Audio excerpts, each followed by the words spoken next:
गीता 18 के श्लोक नंबर 62 में भगवान स्वयं कह रहे हैं कि अर्जुन उस परमेश्वर की शरण में जा जिसकी कृपा से परम शांति व शाश्वत स्थान अर्थात सतलोक को प्राप्त होगा।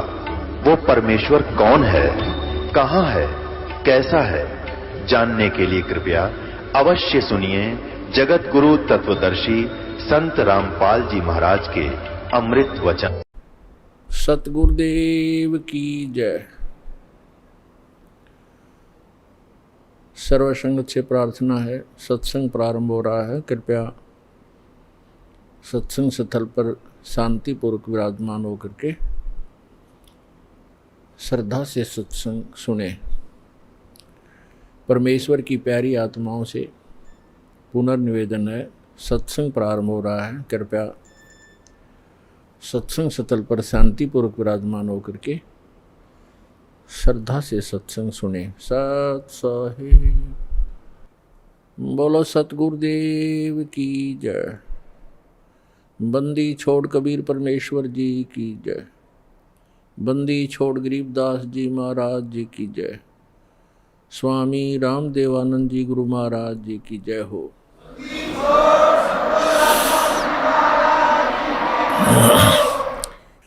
कर जोरूं विनती करूं दोनों चरण पर शीश। गुरु जी राम देवानंद जी महाराज ने दियो नाम बख्शीश। कोटि कोटि सिजदा करूं कोटि कोटि प्रणाम। चरण कमल में राखियो मैं बंदी जाम गुलाम। कुत्ता हूँ गुरुदेव का रामपाल दास का नाम। गले प्रेम की जेवड़ी जाखे चोभा जाऊं। तो करो तो बावड़ो दूर दूर करो तो जाऊं। जो राखो त्यों ही रहूं जो देवो सो खाऊं। परम पिता परमात्मा पूर्ण ब्रह्म सारी सृष्टि के रचनहार कबीर परमेश्वर जी की असीम रजा से आप सभी पुण्यात्माएं सत्संग सुन रहे हैं। मात पिता मिल जाएंगे 184 माही। सतगुरु सेवा और बंदगी ये फेर मिलन की नहीं। हमारे परम पिता कबीर भगवान ने आकर के इस सूती आत्मा को जगाया है जो काल की भांग पीकर नशे में अपना जीवन नाश कर रही थी। उसके लिए परमात्मा ने स्वयं आकर हमें ज्ञान दिया है कि जो आज आप इस परिवार के पोषण में और संपत्ति के संग्रह करने में अपना पूरा मनुष्य जीवन नाश कर जाते हो, मनुष्य जीवन का केवल इतना ही काम नहीं था। ये क्रियाएं जो आप करते हो पशु पक्षी भी यही करते हैं। फिर मानव शरीर के मिलने का उद्देश्य क्या था, आवश्यकता क्या थी, ये परमात्मा स्वयं आकर ज्ञान कराते हैं। और उस ज्ञान को आगे कुछ अज्ञान बना करके काल के दूत काल के संत प्रेरणा तो करते रहते हैं, लेकिन उनके पास समाधान नहीं होता। जिसके पास समाधान नहीं है वो ज्ञान भी व्यर्थ है। जैसे किसी को कोई रोग है, किसी ने बता भी दिया कि आपको अमोक रोग है, औषधि है नहीं और है तो वो डुप्लीकेट है, तो वो ज्ञान भी वो समाधान भी वो दोनों व्यर्थ हैं, यूजलेस हैं। ठीक इसी प्रकार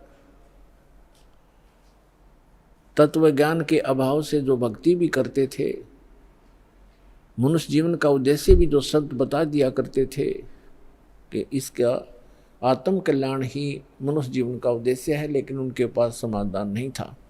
तो परमात्मा ने के समाधान भी बताया है और ये तत्व ज्ञान भी बताया है। क्या बताया है परमात्मा ने कि मात पिता मिल जाएंगे इस 184 माह, जहाँ भी आपका जन्म होगा, पशु कुत्ते की योनि में जाओगे वहाँ भी माता पिता मिल जाएंगे, गधे की योनि में जाओगे वहाँ भी आपको माता पिता मिल जाएंगे, पक्षी बनोगे वहाँ भी माता पिता मिल जाएंगे, मनुष्य जन्म होगा वहाँ भी माता पिता मिल जाएंगे। मनुष्य शरीर के अतिरिक्त हमें परमात्मा नहीं मिल सकते, सतगुरु नहीं मिल सकते। इसलिए परमात्मा बताते हैं कि माता पिता मिल जाएंगे 184 माह और सतगुरु सेवा और या बंदगी भाई फिर मिलन की ना। मानुष जन्म पाया कर जो नहीं रट हरि नाम, जैसे कुआ जल बिना फिर बनवाया क्या काम।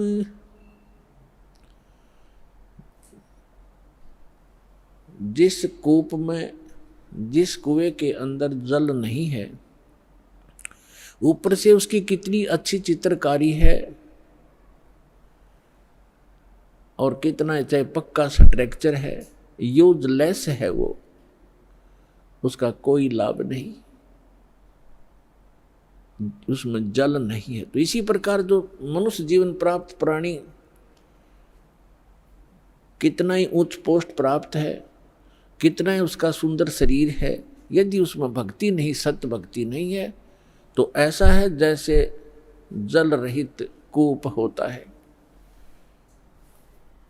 मानुष जन्म पाय कर जो नहीं रटे हरि नाम, जैसे कुआ जल बिना बनवाया क्या काम। मानुष जन्म दुर्लभ है ये मिले न बारंबार, जैसे तरवर से पत्ता टूट गिरे वो बोर न लगता डर। इसके लिए परमात्मा हमें याद दिलाते हैं आपके पास मानव शरीर भी है और आपको सतगुरु भी मिल गए हैं। तो फिर क्या बताते हैं कि समझा है तो सिर धर पाओ, बहुर नहीं रे ऐसा दाव। फिर परमात्मा हमें याद दिलाते हैं कि राम नाम रटते रहो जब तक घट में प्राण, कभू तो दीन दयाल के है भनक पड़ेगी कान। आज कहे मैं काल भजूं और काल कहे फिर काल, आज काल के करते ही तेरा समय जावेगा चाल। आज कला लीजियो कल किसको होई, यो तन माटी में मिले है जाने सब कोई। काल करे सो आज करे, आज करे सो अब, पल में प्रलय हो जागी भाई फिर करोगे कब। आज कला लीजियो कल किसको होई, ये तो न माटी में मिले है जाने सब कोई। लखी करोड़ी चले गए बहु जोड़े खजाना, जातन चंदन लेपते सो धरे मसाना। अस्थि घोड़े पाल की दल बल बहु साजा, वो 1.25 लाख संगी गए वो रावण से राजा। लखी करोड़ी चले गए बहु जोड़े खजाना। जातन चंदन लेपते सो धरे मसान।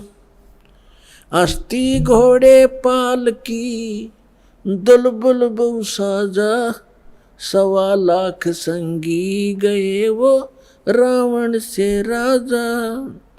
कुंभकर्ण से वीर छे वो लंका छत्रधारी। बिना नाम वंश डूबेगा न्यो समझावे नारी। विभीषण पद भेद दिया वो निर्गुण निर्वाणा। रावण दुई बिसार रे तज गर्भ गुमान। बड़चक विकाल चक्कर पड़े जिन नाम बिसारा। कंस के सी चाणोर से धर बाल पछारा। हिरणा कुछ समझा नहीं प्रहलाद पढ़ावे। उदर विनाशा आन के तब कौन छुटावे। जरासंध से मारिया और सहसरा बाहु। ग्रह से गज छुटाई या निज नाम है साहू। दुशासन पर ले गए वो 71 भाई। दुर्योधन की देह कूतन गीद ना खाई। सूक्ष्म रूप धर कर किनी कबीर सहाय। कृष्ण को तो महिमा दीनी है सतबाए।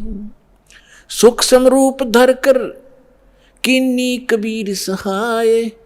श्री कृष्ण को तो महिमा केवल दीनी है सतबाए। मोक्ष मुक्ति सतनाम से भजली जो सोई। अगम दीप सतलोक में तब बासा होई। 88 दीप में उत्पत्ति की खानी। दास गरीब सत भक्ति मिले तब सथिर होत प्राणी। पुण्यात्मा सौभाग्य आपका, धन्य आपके माता पिता जिनसे जन्म हुआ, क्योंकि अच्छी संतान अच्छे ही माता पिता को प्राप्त होती है।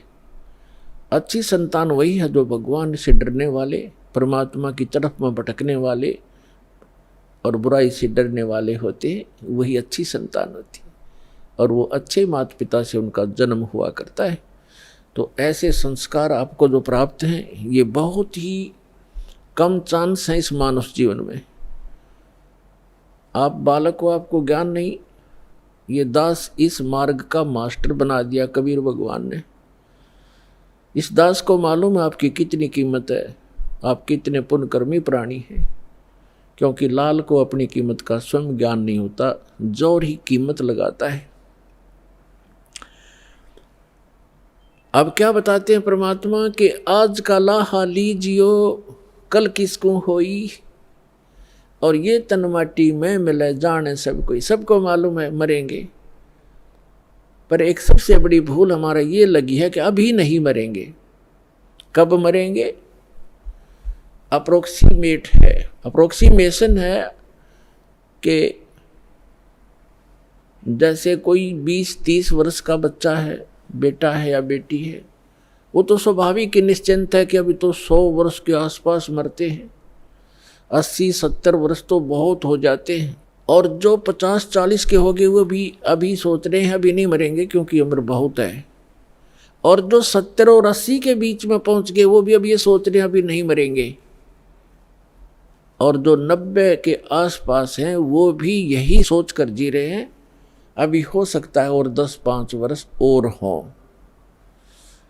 लेकिन हम उसमें भूल जाते हैं 10 वर्ष के बालक, 2 वर्ष के बच्चे गर्भ के अंदर भी, 1 वर्ष का 6 महीने के, 20 वर्ष के, 30 वर्ष के, कोई किसी कारण से 50 और 40 वर्ष के, ये सब मृत्यु को प्राप्त हो रहे हैं।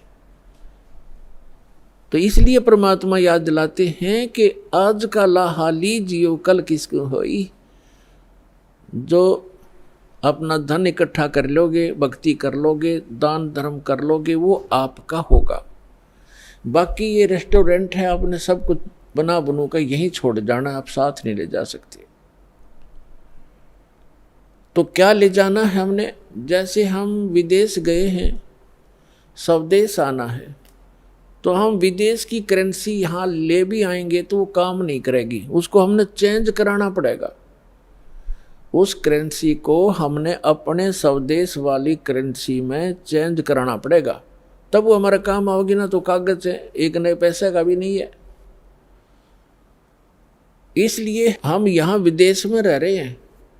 ये पृथ्वी एक विदेश है, काल का लोक ये विदेश है।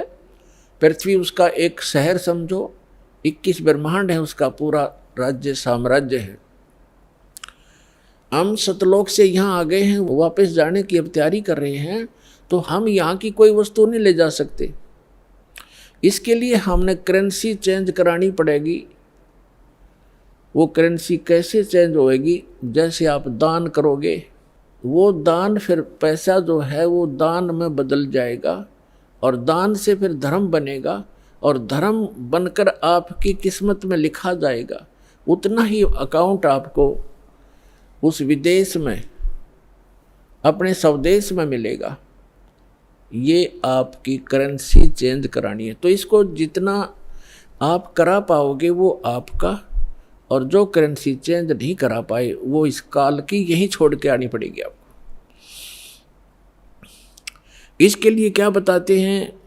लखी करोड़ी चले गए बहु जोड़ खजाना, और जातन चंदन लेपते सो धरे मसाना।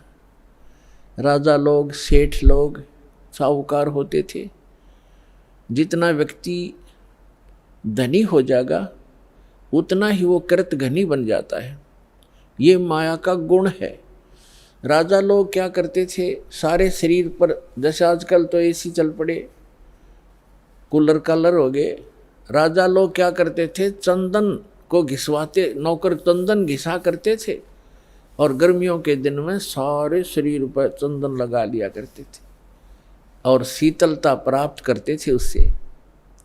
चंदन की लकड़ी का बुरादा, चंदन जो है बहुत शीतल होता, ठंडा तासीर होती है। इसी प्रकार सेठ और साहूकार। तो परमात्मा कहते हैं, जातन चंदन लेपते, जिसके शरीर पर चंदन लेपन होता था और भक्ति करी नहीं, बकवाद करके जीवन नाश कर गए, पिछले जन्म के पुण्य कर्मों को पूर्व जन्म की बैटरी से राजा बन गए। जब तक पूर्व जन्म के पुण्य चलते हैं ये राजा राज्य भोगता है, धनी अपना धन का सुख लेता है। और यदि भविष्य की भक्ति ठीक ना बनी, शास्त्र अनुकूल साधना नहीं हुई, चार्जर नहीं लगा, तो पूर्व जन्म की बैटरी जिस दिन डिस्चार्ज होएगी, यानी पूर्व जन्म के पुण्य आपके जिस दिन समाप्त हो जाएंगे, उस दिन अचानक कैर टूटने शुरू हो जाएंगे। जैसे राजा लोगों का इतिहास देख लो आप, पिछला पुराना इतिहास हम पढ़ा करते थे। कोई राजा 5 वर्ष राज्य किया, किसी ने 10 वर्ष किया, किसी ने 12 वर्ष किया।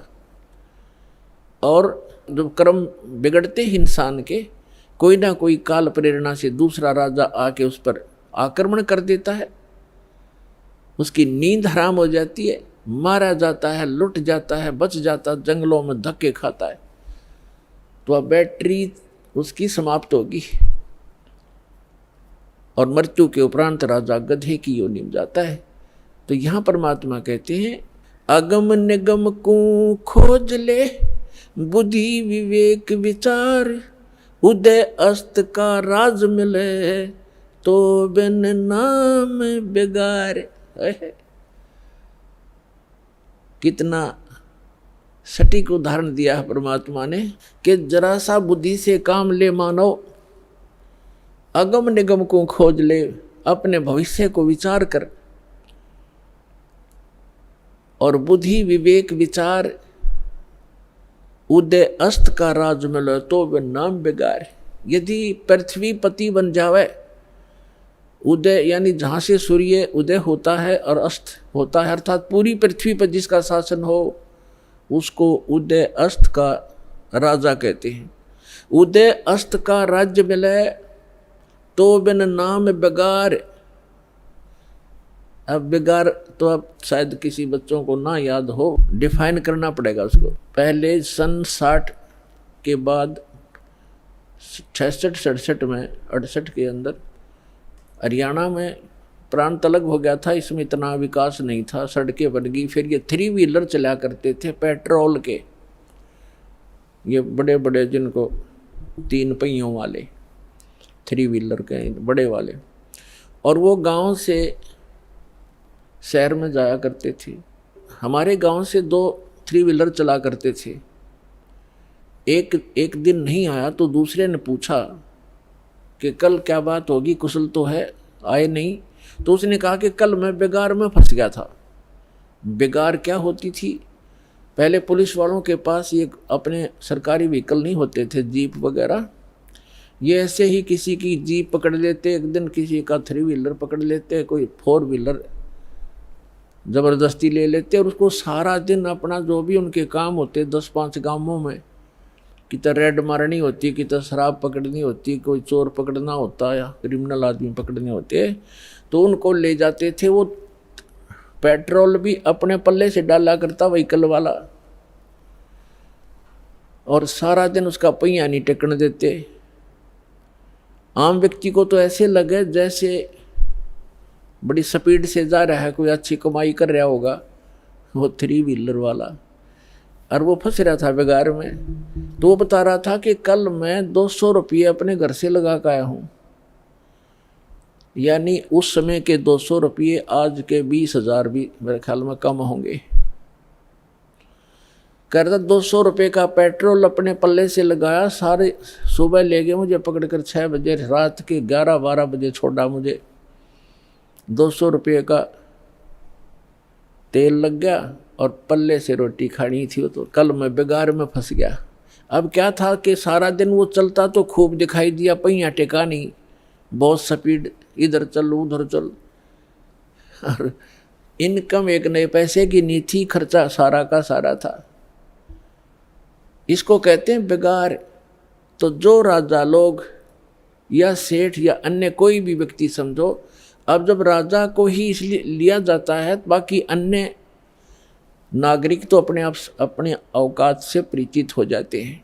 जब राजा भी जो भक्ति नहीं करता, वो भी बिगाड़ कर रहा है, तो आम व्यक्ति भी उससे अपनी तुलना कर सकता है कि जो भक्ति नहीं करता और केवल माया जोड़न में लाग रहा है, तो वो राजा पूर्व जन्म की जो पुण्य कर्मों की कमाई थी, उसके आधार से, उस पूंजी से उसके खूब ठाठ बाट दिखाई देते हैं, जय जयकार हो रही है, जहाँ जाते हैं माला डालने वाले और जयकार करने वाले हैं, बैंड बाजा बजाने वाले खूब हैं उसके आगे पीछे। और वो भोली आत्मा अपने पूर्व जन्म की वो बैटरी को, अपने पूर्व जन्म की कमाई को समाप्त कर रहा है, आगे चार्जर है नहीं, यानी भविष्य की भक्ति वो कर नहीं रहा। तो वो राजा बेगार कर रहा है, बेगार अपनी पूंजी को नाश कर रहा है और पल की चैन नहीं। तो यहाँ गरीबदास साहिब जी परमात्मा से प्राप्त ज्ञान के आधार से कहते हैं, अगम निगम को खोज ले, बुद्धि विवेक विचार, उदय अस्त का राज मिले, तो बिन नाम बेगार। है पुण्यात्माओं, कलेजा हिल जाए इंसान का, जरा सा सोधी में हो, जरा सा भी विवेक रखता हो। हमारी बुद्धि पर पत्थर पड़ चुके हैं। हम पूर्ण रूप से कितने विद्वान पाक रहे हो, चाहे इंजीनियर बन गए हैं, चाहे हम डॉक्टर बन गए और चाहे प्रधानमंत्री बन गए, हम भक्ति मार्ग में शून्य है, अध्यात्म मार्ग हमारा शून्य है। और किसी की पूर्व जन्म की प्रेरणा से वो की ट्राई भी कर रहा है, तो वो केवल डले ढो रहा है शास्त्र विरुद्ध साधना करके। तो सौभाग्य आपका, आपको ये ज्ञान सुनने को मिला। धन्यवाद करा करो उस परम पिता भगवान कबीर साहिब का कि ये ज्ञान आप तक पहुंच चुका है। इस दास को पता है, या मेरे साथ जब से लगे हैं आपके भाई बहन, कितना संघर्ष करके आप तक ये ज्ञान पहुंचाया। न ये काल के दूत, ये दुष्ट लोग इस ज्ञान को ऊपर नहीं आने दे रहे थे। 600 वर्ष पहले परमात्मा आकर चले गए, क्योंकि अशिक्षित थे हमारे पूर्वज। और इन दुष्ट लोगों ने हमारे तक वो परमात्मा का ज्ञान नहीं आने दिया। ये कह कर के कबीर तो अशिक्षित है, ये ब्रह्मा विष्णु महेश की निंदा करता है, ये देवताओं की निंदा करता है, इसको मारो पत्थर, इसको भगा दो। और जब से इस दास पर दया हुई परमात्मा की, या दास की नींद खुली और ये तत्व ज्ञान हुआ, उसी दिन से बेचैनी बन गई। जिसको समझाऊं उल्टा पड़े। कबीर साहब कहते हैं, साच कहूँ जग मारन आवे और झूठ कही ना जाइयो, और साच न पूरा पावते झूठों जगपति आइयो। तो पुण्यात्मा, सन 1994 में परम पूज्य मेरे गुरुदेव जी ने नाम देने का आदेश दिया था। उस दिन से आज तक ये दास जानता है कि कितने संघर्ष करके आप तक परमात्मा का यू ज्ञान पहुंचा पाया हूँ।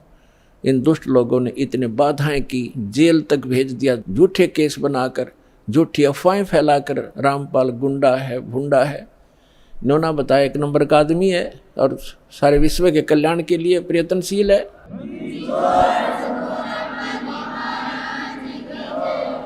तो पुण्यात्माओं, आप सभी का कर्तव्य बनता है अपने बहन भाइयों तक ये ज्ञान पहुंचाने का।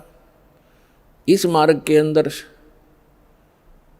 सबसे पहला आपको सहनशील बनना पड़ेगा, क्योंकि ये ऐसा ज्ञान है जो भी सुनता एक बार उसमें तूफान आता ही आता है।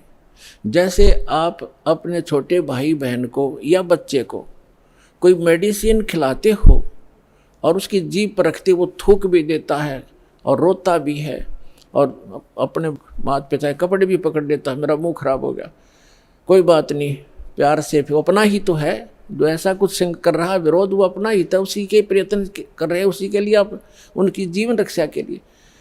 तो उसको फिर धीरे धीरे वो टैबलेट, इंजेक्शन वो लाने पड़ेंगे, उसको खिलाना ही पड़ेगा, तो तब जा कर के वो स्वस्थ होगा। तो इसलिए प्रत्येक का कर्तव्य बनता है परमात्मा के इस मार्ग में सहयोग देने का। लेकिन इस मार्ग के अंदर हम भक्त हैं, भक्त का लड़ाई करना फर्ज नहीं होता। परमात्मा खुद आए थे और उनके साथ कितनी बदतमीजियाँ की थी, उस परमेश्वर कबीर जी ने किसी को बद्दुआ भी नहीं दी। ऐसे बदसलूक किए थे, कभी बताया करेंगे, क्योंकि पहले तो आपको ये ज्ञान समझाते हैं, वेद पुराण गीता से आपको परिचित कराते हैं, ताकि फिर आपकी बुद्धि ये स्वीकार कर ले वह कि कबीर इज गॉड। जिस दिन आपको यह समझ में आ जाएगा कबीर इज गॉड, वो धानक रूप रहा करतार, काशी वाला धानक, ये समर्थ शक्ति है तो है ही, लेकिन हमारी समझ में जिस दिन आ जाएगा, फिर उसके बाद परमात्मा की केवल वो महिमा सुनाया करेंगे। परमात्मा की अमर वाणी से आपकी आत्मा विभोर हो जाया करेगी, आंखों से आंसू पड़ा करेंगे। और उसके बावजूद इतना कुछ तंग किया मालिक को, उनकी कथा कभी सुनते हैं, पढ़ते हैं, तो आंखों से आंसू नहीं रुकते, कलेजा फटने को हो जाता है। और एक सबसे बड़ी बात ये देखिए, उनको परमात्मा ने किसी को बद्दुआ तक नहीं दी, नहीं तो वो समर्थ हैं 1 सेकंड में पृथ्वी को नाश कर दें, दूसरी सेकंड में एज इट इज धर दें, ये इतने सक्षम है कबीर भगवान। लेकिन उन्होंने उनको बद्दुआ नहीं दी, क्योंकि वो उनको मालूम था कि ये मेरे ही बच्चे हैं, इन्होंने भांग पी रखी है काल भगवान की, और इन दुष्ट लोगों ने मेरे बच्चों को बेरा विरोधी बना दिया काल के दूतों ने। और वो काल के दूत कौन है? वो गुरु पद पे, वो भी तो परमात्मा के बच्चे हैं। तो पुण्यात्मा, जब आपकी बुद्धि, आपका विचार सतर इतना ऊपर उठ जाएगा, तब हम आगे बढ़ पाएंगे। ना तो रोज की किसी गेल मरले लड़के ये तो तैयार बैठे हैं। तो हमने अपने मिशन को सफल भी करना है, अपने आप को बचा कर भी रखना है, और परमात्मा के ज्ञान को उसके बच्चों तक पहुंचाना है। कहते हैं आत्म प्राण उद्धार ही ऐसा धर्म नहीं, और जीव का उद्धार करा दे इससे बड़ा कोई पुण्य नहीं है। देखो, पुण्य तो वो भी है जैसे पक्षियों को दाने डाल दिए, कोई गौशाला धर्मशाला बनवा दी, कोई कुआं खुदवा दिया है, कोई बाग बगीचे लगा दिए, कोई भंडारे कर दिए, वो तो अच्छी बात है, कर दिए। और जैसे आज तो आपने पक्षियों को दाने डाल दिए, और वो पक्षी अगले जन्म में बन गया सूअर, फिर क्या डालेंगे? आज तो हमने उस पशु के लिए गौशाला बनवा दी, गऊ है, और अगले जन्म में वो सूअर बन गई, सूअरी बन गई, फिर क्या क्या सेवा करेंगे इसकी। तो उसका एक तरीका बताया कि जो मानव शरीरधारी प्राणी है इसमें उद्धार हो जाएगा इनका, इस परमात्मा की शरण माने से, कबीर भगवान की शरण माने से या सत भक्ति करने से उस आत्मा का फिर उद्धार हो जाएगा। वो ना गधा बने, ना पशु बने, ना सूअर बने, और फिर सतलोक चली जाएगी। अब कितना झंझट मिट गया। अब कहते हैं सतगुरु के उपदेश का लाया एक विचार, जय सतगुरु मिलते नहीं ही जाते नरक द्वार। नरक द्वार में दूत सब करते खेचा ताण, उनसे कभू ना छूटता फिर फिरता चारों खान। चार खानी में भ्रमता कभू न लगता पार, सो फेरा सब मिट गया हमारे सतगुरु के उपकार। क्या बताना चाहते हैं कि एक जीव को, एक मानव शरीरधारी प्राणी को और परमात्मा की शरण में ला देने से, ये सतभक्ति प्राप्त करवा देने से उस लाने वाले को इतना पुण्य होगा जैसे करोड़ गौओं को कसाई से कटने से बचा कर और चरागाह में छोड़ देने का होता है। इतना पुण्य उस मार्गदर्शक को होगा जो सतलोक आश्रम बरवाला का राह बता देगा और यहाँ का ज्ञान सुना देगा, उस जीव को यहाँ नाम दिला देगा।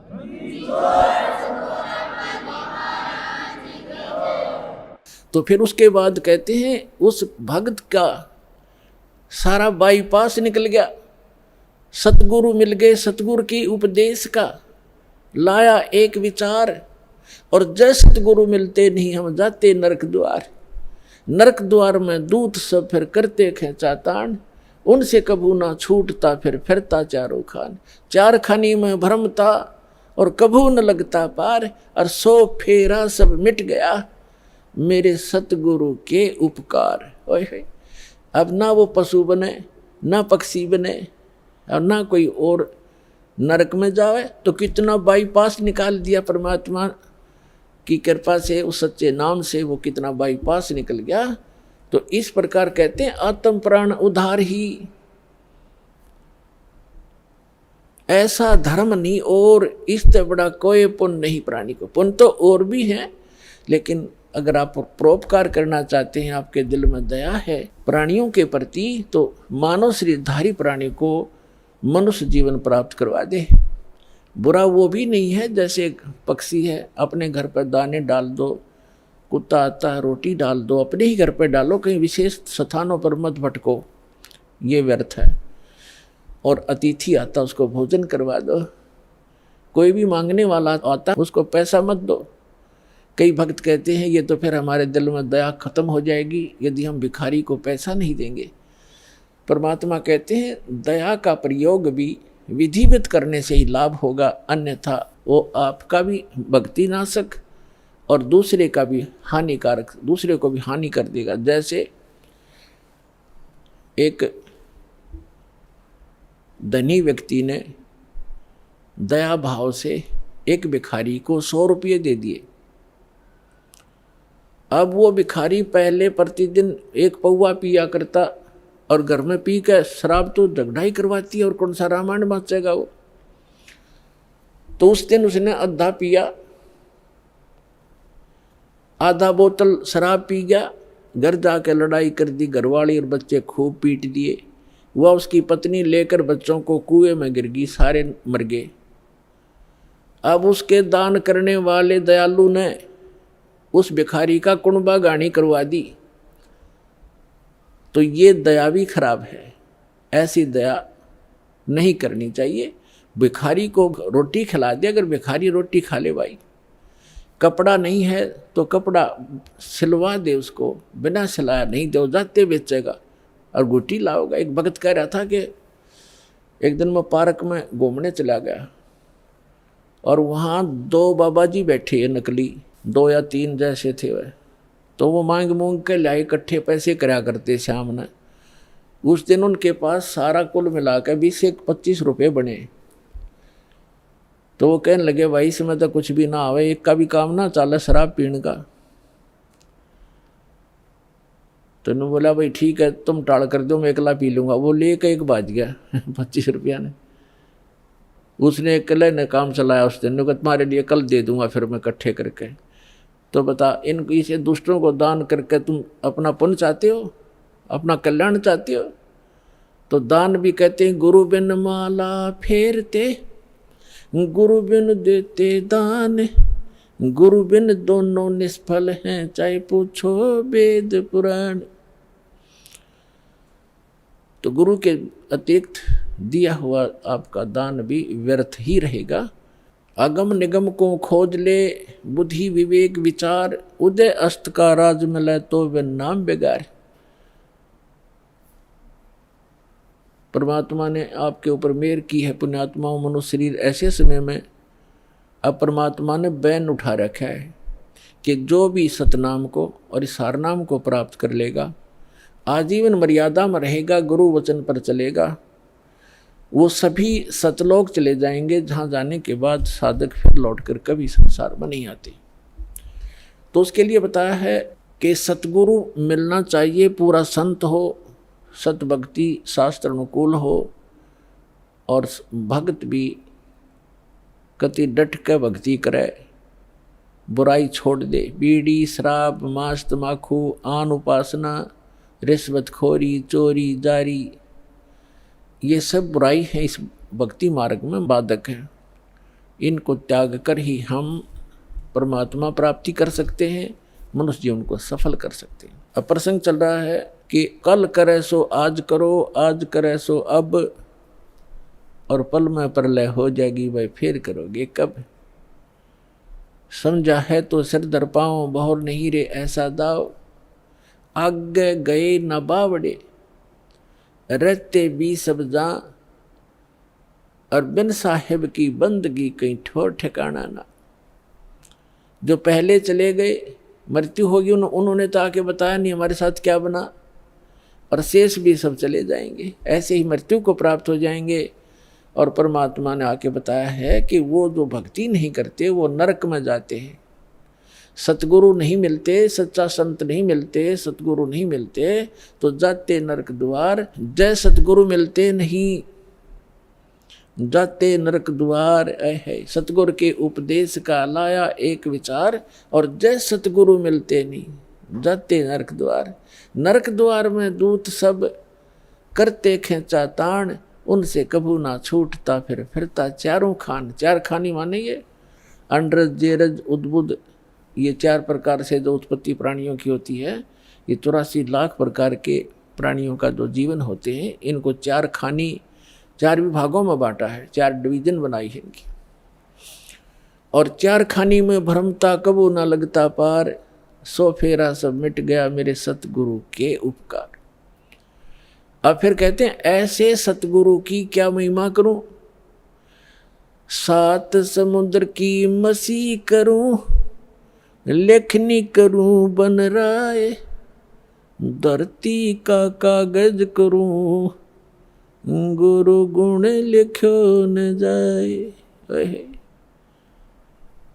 अपना आत्मा, आप तो बालक हो, आपको तो अपनी बनाई खीर मिल गई, ना दो में माख फूटी और ना कोई आँच लगी। आपको तो परमात्मा ये बना के धर के गए थे, यो ज्ञान तत्व ज्ञान। लेकिन इन काल के दूतों के ना तो गीता पढ़ने वालों को गीता समझ में आई, वेद पढ़ने वालों को वेद समझ में आए नहीं, पुराण पढ़ने वालों को पुराण समझ में आई नहीं, और कुरान पढ़ने वालों को कुरान समझ में आई नहीं, बाइबल पढ़ने वालों को बाइबल को का ज्ञान नहीं हुआ, और कबीर परमेश्वर की वाणी पढ़ने वाले इन कबीर पंथियों को परमेश्वर की वाणी का इनको समझ नहीं आया। तो ये परमात्मा आपको बना कर दरगे सारा ज्ञान है। वो कहते हैं गुड बेटर बेस्ट, आप वो बेस्ट क्वालिटी की आत्मा हो परमात्मा की, जिनको सतलोक आश्रम बरवाला में ये सतनाम और सारनाम प्राप्त हो रहा है। तो आपके लिए सारा प्रयत्न हो रहा है। अपना आत्मा बैड होता है, बैड तो बैड से गुड भी बन सकता है। जैसे चोर चोरी करता था, यो ज्ञान हुआ, चोरी छोड़ दी, भगत बन गया। शराब पीता था, शराबी कहलाता था, शराब छोड़ दी, भक्ति करने लग गया, भगत कहाँ आया। तो इसी प्रकार हम बैड से गुड बन जाएंगे, गुड से फिर बेटर बनेंगे, फिर बेस्ट बन जाएंगे। तो बेस्ट बनने के बाद हम सतलोक जाएंगे। तो जिनको सतलोक आश्रम बरवाला प्राप्त हुआ, मर्यादा में रहे, सतभक्ति करते रहे, तो वो बेस्ट क्वालिटी की हंस आत्मा है भगवान की, और उन पर विशेष रजा है परमात्मा की। परमात्मा हमें आकर ज्ञान देते हैं, रह रह कर समझाने की चेष्टा करते हैं। 7 समुंदर की मसी करूं और लेखनी करूं बन रहा है। किसी भी एक मान ले पेड़ को काट कर रख लो और उसकी छोटी छोटी टहनी, बड़े तने सबको चीर चीर कर कलम बना कर रख दे, ढेर लग जाएगा। और परमात्मा कहते उस एक पेड़ की सब कलमों को लिखना शुरू कर दे। धरती जितना बड़ा कागज हो, 7 समुद्रों जैसी इंक हो, स्याही हो, तो कहती ये सब लिखते लिखते कलम घिस जा, 7 समंदर की इंक भी समाप्त हो जावे। ऐसे सतगुरु के गुण लिखे नहीं जा सकते। अब क्या लिखोगे? एक कुत्ते का जीवन लो, उस कुत्ते के जीवन में क्या क्या कष्ट उसको होते हैं। सारी रात तो भौंकता है, उसकी एक स्वभाव बना रखे, सारी रात भौंक के उसकी आंख कट्ठी हो जा, भूख लगे जोर की, और सुबह वो क्या करता है, किसी का दरवाजा खुलता है गली में, ऐसे देख देख कर सीधा भागता है किधर, रसोई से महक आ रही होती है उसको कोई बासी टुकड़े की, या वैसे ताज़ा बना रहे हो, तो दाव लगाकर रसोई में घुसने की चेष्टा करता है। अब रसोई में कौन घुसने दे उसके, या तो लठ मारेंगे या फेंक कर मारेंगे, कोई ना ठहरता है।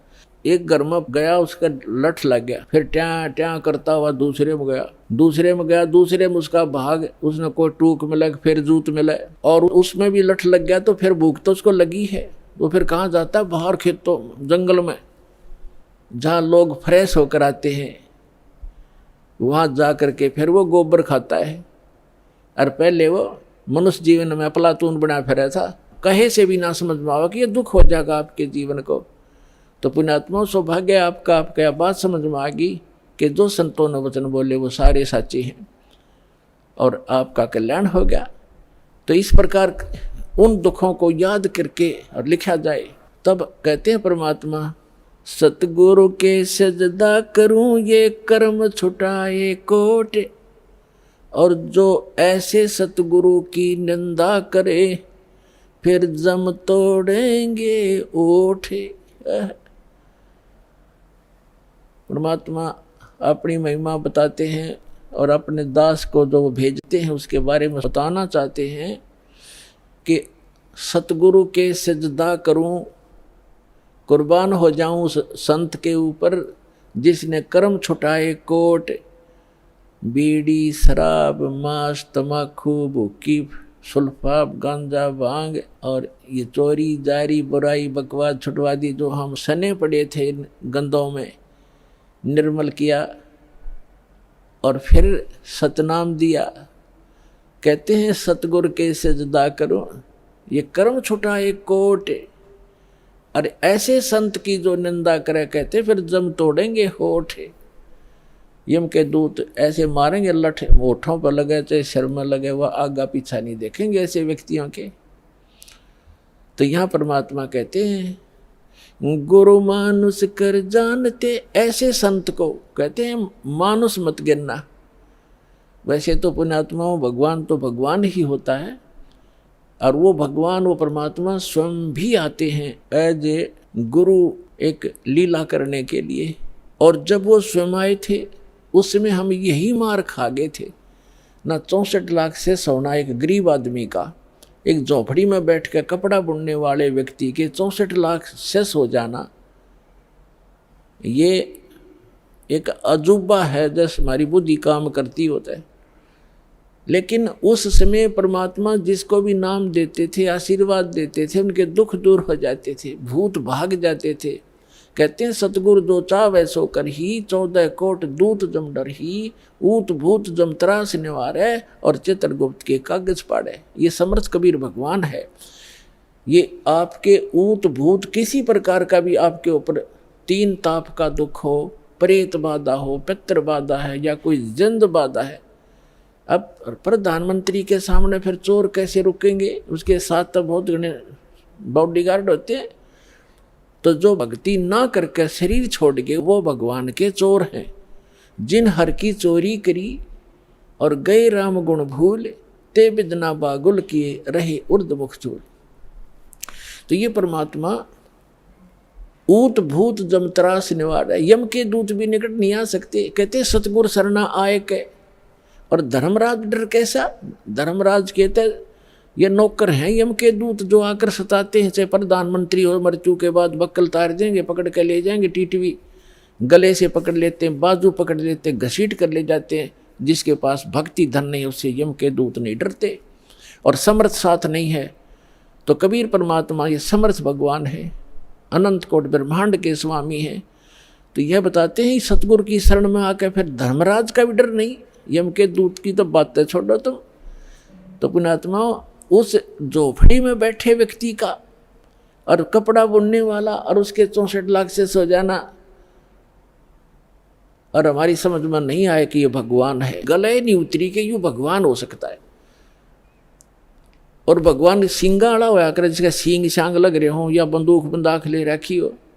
अरे जो दुख आप पर आपत्ति आई और दूर कर दी मालिक ने, और ऐसी भक्ति दी, आपका सारा सुख दे दिया। सब जो भी शरण में आए थे गिनती नहीं कर सकते इतने सुख दिए दाता ने। और लेकिन उन सिरफरों के बकाए हुए ये कह दिया करते, नहीं यो तो वैसे सिद्ध पुरुष है, कोई सिद्धि शादी जानता है, ये भगवान थोड़ा ही हो सकता है। हम मान्य करते भगवान श्री राम और श्री कृष्ण, जिसके हाथ में तीर, सुदर्शन चक्र और हनुमान जी के पास गदा और माता ले रही 8 हाथों में हथियार, तो हम इसे ईशान भगवान मानना थे।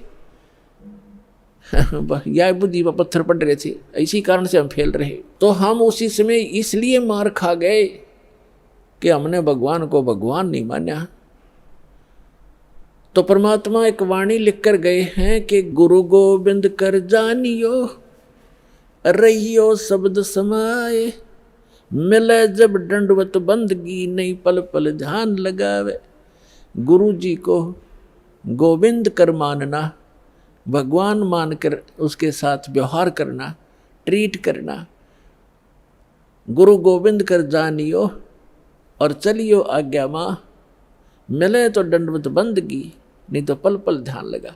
जब भी आपको मिले दंडवत प्रणाम करें और गुरु जी को परमात्मा मानना। वो खुद तो भगवान थे ही, लेकिन अब अपने दास को भेजा है परमात्मा ने, तो इसलिए कि आपका जो भाव है वो बना रहेगा।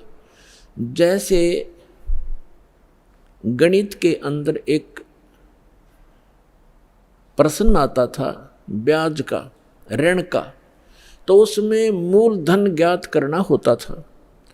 मूलधन तो होता था वो करोड़ों और अरबों रुपए का। उस करोड़ों और अरबों रुपए के मूलधन को प्राप्त करने के लिए मानना पड़ता है, मान लीजिए मूलधन 100 रुपये। वो 100 रुपये मूलधन नहीं है, लेकिन वो सपोज करना पड़ेगा उस प्रॉब्लम को सोल्व करने के लिए। तो ये समझ लेना पुण्यात्माओं, परमात्मा की वाणी है कि गुरु गोविंद कर जानियो और रहियो आज्ञा माही, मिले तो दंडवत बंदगी, नहीं पल पल ध्यान लगाए। अब जैसे आप यहाँ से जाओगे शरीर छोड़ के, ये तो छूटेगा, आपको मालूम है सबको। हम चाहते तो नहीं है कभी मृत्यु हो, लेकिन यह तो होगी होगी। वो मालिक के आधार पे है। अब तो आप भक्त हो गए, आपकी मृत्यु तो भगवान कबीर साहब के हाथ में। आप कहोगे तब होगी, कई बार कह लोगे जब होगी। अब काल नहीं मार सकता आपको, अकाल मृत्यु नहीं मर सकते आप, अगर नियम ठीक रखोगे।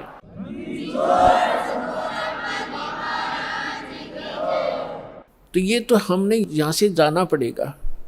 जब आप यहाँ शरीर छोड़कर जाओगे तो ऊपर जाकर के जहाँ भी आप देखोगे ये दास के रूप में वो कबीर परमेश्वर आपको खड़े दिखाई देंगे।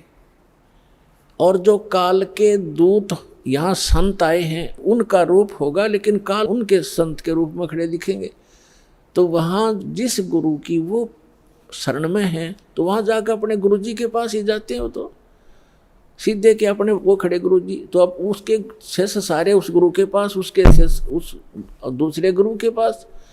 तो वहाँ काल भी आता है जो उसने संत भेज रखा है इन जीवों का नाश करने के लिए, और परमात्मा आता स्वयं जिसने अपना संत भेज रखा है जीवों का विकास करने के लिए। तो इस दास के रूप में आपको वहाँ परमात्मा मिलेंगे। आपको एक और हिदायत दी जाती है कि जब आप गुरु जी के पास जाते हो, प्रणाम करते हो, तो उसमें एक अभ्यास बनाओ कि सतनाम का सुमरण अवश्य करें। प्रथम नाम मिला है तो प्रथम का अवश्य करें। जैसे प्रणाम करते करते भी आप एक सांस का सेवन आसानी से कर सकते हो। और उससे क्या होगा, जैसे यहाँ तो आपका अभ्यास बना रहेगा, भक्ति तो करनी है, तो उससे क्या होगा, जैसे आप वहाँ जाओगे, एक तिरकुटी, एक इंटरनेशनल एयरपोर्ट समझ लो तिरकुटी, जब वहाँ पहुँचोगे तो वहाँ आपको परमात्मा मिलेंगे इस दास के रूप में। और वहाँ काल भी धोखा देने के लिए इस दास का रूप बना सकता है। तो उसमें आप जी ने सिमरन करना है सतनाम का, क्योंकि वहाँ जाएगा तो सतनाम ही होगा आपके पास, सारनाम तो होगा ही होगा, सतनाम भी होगा। तो सतनाम का और सारनाम का जाप करना है। तो सतनाम का जाप करने मात्र से, और प्रथम मंत्र भी अगर प्राप्त है, इसमें प्रथम और लास्ट 2 मंत्र हैं इस 7 मंत्रों में, तो ये दोनों मंत्र भी गजब के मंत्र हैं। इनका भी जाप करने से क्या होगा, यदि सामने काल परमात्मा की बजाय स्वयं आकर के दास का रूप बनाकर खड़ा हो जाएगा, इस सिमरन से उसका तुरंत चेहरा बदल जाएगा, उसके ऊपर का आवरण हट जाएगा, उसकी वास्तविकता वो भूंडी शकल दिखाई देगी। फिर आप अपने आप दूर हो जाओगे, फिर इधर उधर देखोगे। अब थोड़ा सा एक प्रश्न सुनाते हैं आपको, क्योंकि सत्संग के अंदर बहुत से हिदायत देनी पड़ती है।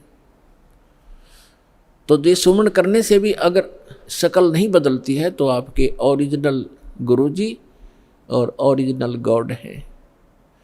एक समय एक चंद्र विजय नाम का राजा था, उसकी इंद्रमती नाम की एक रानी थी, और वो बहुत भक्तनी थी भगवान की। पिछले जन्म से, पिछले पुण्य से ही अच्छी आत्माएं राजा बनती हैं, रानी बनती हैं, और इतना सुख होकर के भी जो परमात्मा की तरफ में भगवान की भक्ति में लगे होते हैं वो पुण्यात्मा विशेष होती हैं। वो माई जो है उसने एक गुरु बना रखा था। उस गुरु जी ने बता रखा था कि भगवान विष्णु, भगवान शिव की भक्ति करनी चाहिए, श्री राम की भक्ति करनी चाहिए, 68 तीर्थों पे जाना चाहिए, 68 तीर्थ करना चाहिए, एकादशी का व्रत रखना चाहिए। अब जैसे एक नियम है, कहते हैं धन चाहे तो दान कर और मोक्ष चाहे भज राम। तो हमने यहाँ इस काल के लोक में रहना है तो धन भी चाहिएगा और राम भी प्राप्त करना है, तो हमने दान भी करना है और सच्चा नाम भी जपना है। अब उसके गुरुजी ने बता रखा था कि बेटी पिछले जन्म में तैने बहुत पुण्य कर रखे हैं, घने धर्म कर रखा है, जिस कारण से तू रानी बन गई। आगे ऐसी ही अच्छा जीवन प्राप्ति के लिए आप साधु संतों को भोजन करा कर बेटा, वैसे तो आए अतिथि को भी भोजन करा दे, उसका भी पुण्य है, लेकिन भगत संत को भोजन कराने का न्यारा फल मिलता है। जैसे आपके पास पशु हैं, भैंस या गाय, एक भैंस या गाय है जो दूध देती है, और अन्य भी पशु हैं जो अभी दूध नहीं दे रहे, वो भी अपने पालने ही पड़ते। अब एक तो उस दूध ना दे रहे पशु को जो चारा दिया जाता है, आहार खिलाया जाता है, वो भी हमारा कर्तव्य बनता है। लेकिन जो दूध वाले को जो चारा चराया जाता है, बिनौले खल आदि हम डालते हैं, तो वो तुरंत लाभ दे देता है। सुबह अच्छा भोजन कराओगे, चारा चराओगे, तो शाम में दूध घड़ा पाओगे उसके।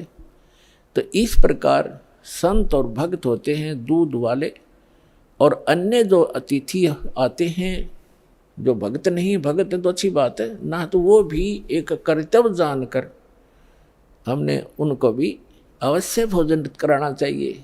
और आदर सत्कार, आतिथ्य सत्कार से कराना चाहिए, लेकिन साधु संतों का भोजन कराया हुआ अत्यधिक लाभ देता है। अब साधु संत भक्त भले ही वो शास्त्र विरुद्ध साधना कर रहे हैं, लेकिन पूर्व जन्म के वो पुण्यकर्मी प्राणी हैं, वही भटक रहे होते हैं। कोई लाल पीले कपड़े पहनता है, कोई दाढ़ी बढ़ा लेता है, कोई मूंड मुड़ा लेता है, कोई तिलक लगाता है, जैसा भी उसको मार्गदर्शक मिल गया, क्योंकि उसको परमात्मा चाहिए, चाहे किसी भी भेख बनाने से मिल जाए, वो परमात्मा की तरफ तड़प रहा है। ऐसे कोई व्यक्ति को भोजन कराने से विशेष लाभ होता है, क्योंकि अब तो साधना ठीक है नहीं, लेकिन पूर्व जन्म की कमाई उसकी है, और वो भक्त भगवान का विशेष प्यारा होता है। चाहे आज वो किसी की पूजा कर रहा है, लेकिन वो भगवान कबीर साहब का ही बच्चा है। तो इसलिए ये एक नियम है। इस नियम के आधार से उस संत ने अपनी शिष्या इंद्रमती से कहा था कि बेटा, साधु संतों को भोजन कराने से अगले जन्म में भी तू रानी बन जाएगी।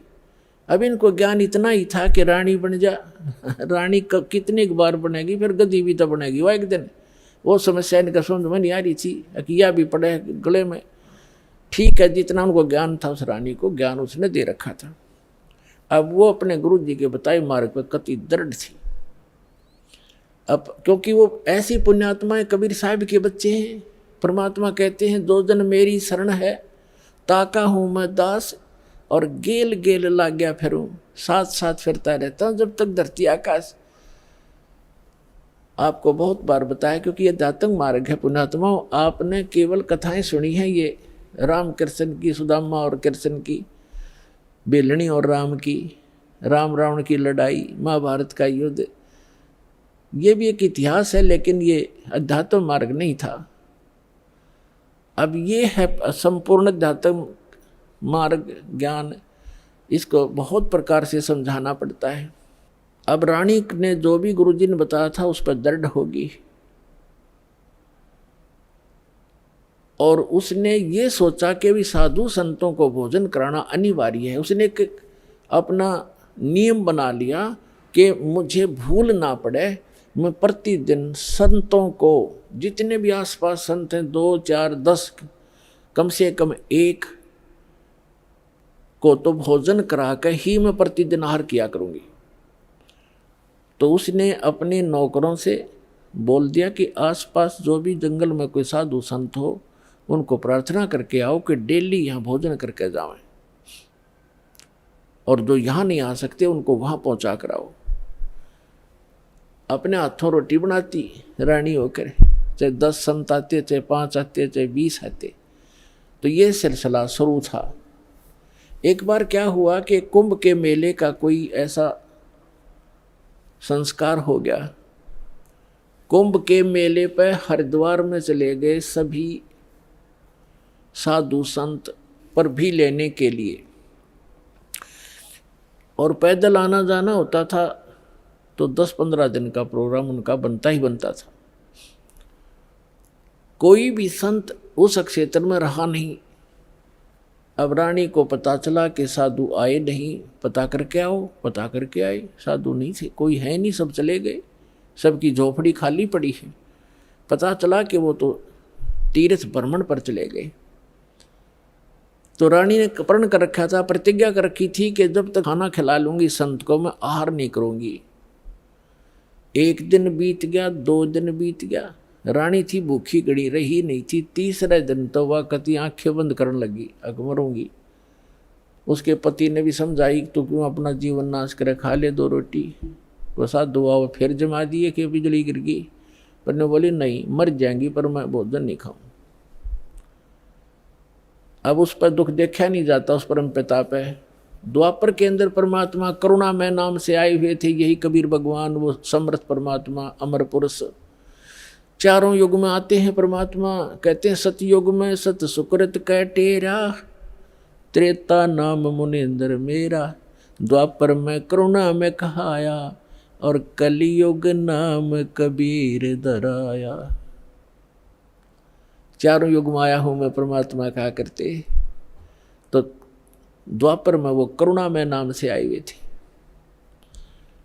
अब उसने देखा या मरेगी, बोली भगतनी, एक साधु रूप बना के परमात्मा वहाँ दूर सी आते दिखाई दिए राजा के महल की तरफ ही।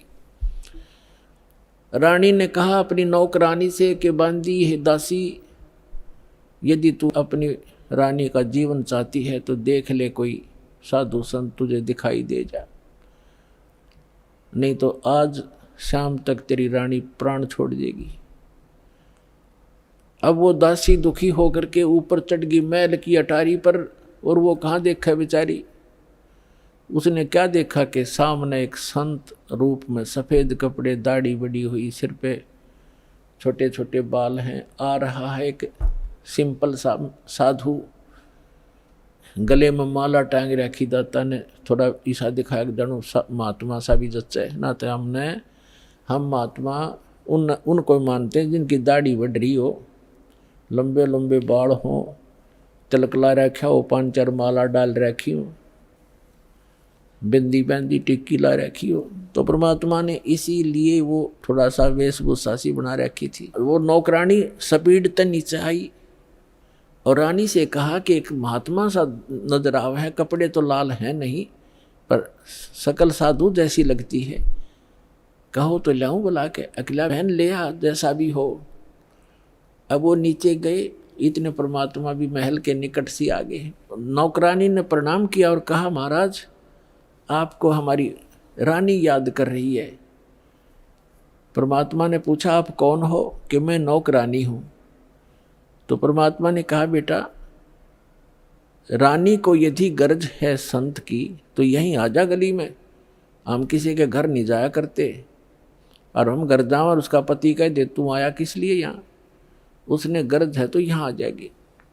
उसने जाके बता दिया कि साधु ऐसे ऐसे कह रहा, तो उसका और पक्की जचगी कि 1 नंबर का महात्मा है।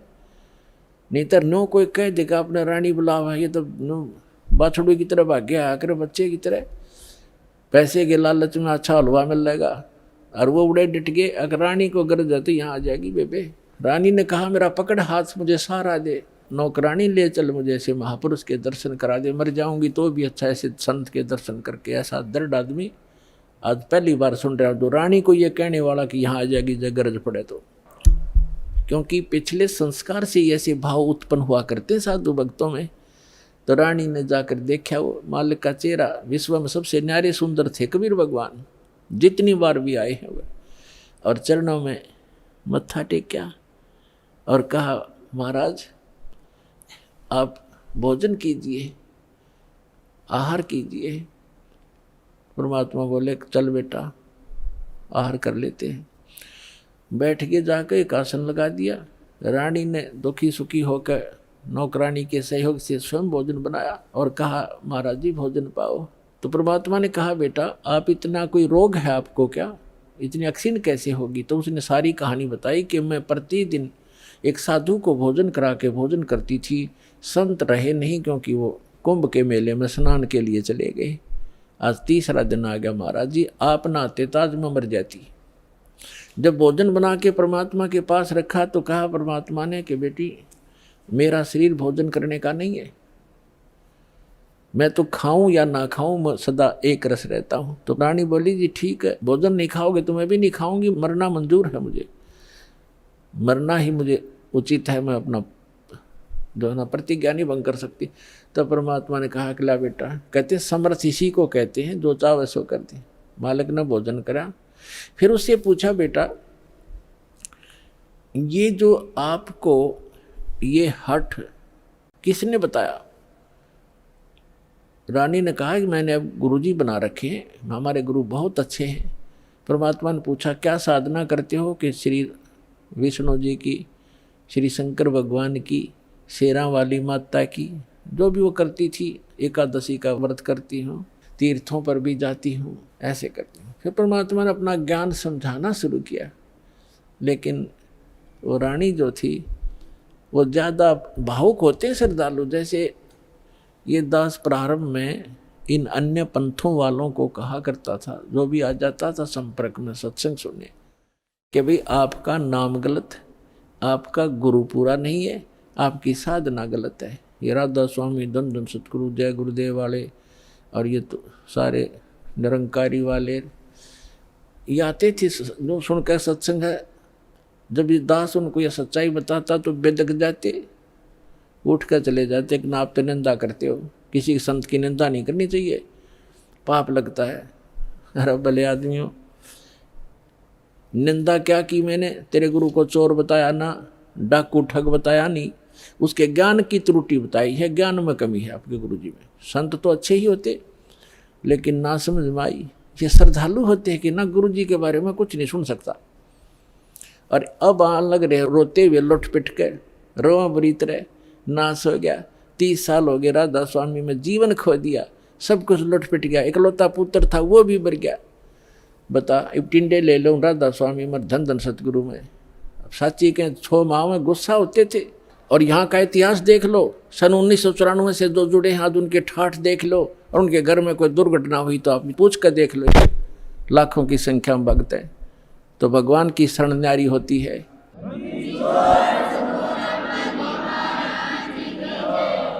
एक भगत से उसके सुख पूछने लग जाना, आपका दिमाग फेल हो जाएगा और उसके मुंह का थूक सूख जाएगा। गुण भगवान के बताने से बंद नहीं होगा आपको, जिसने 5-4 वर्ष से भी नाम ले रखा है। ये समर्थ है, पूर्ण परमात्मा है, इसलिए दास ये रे हो रहा आपके लिए कि किसी प्रकार आपके समझ में आ जा कबीर इज गॉड।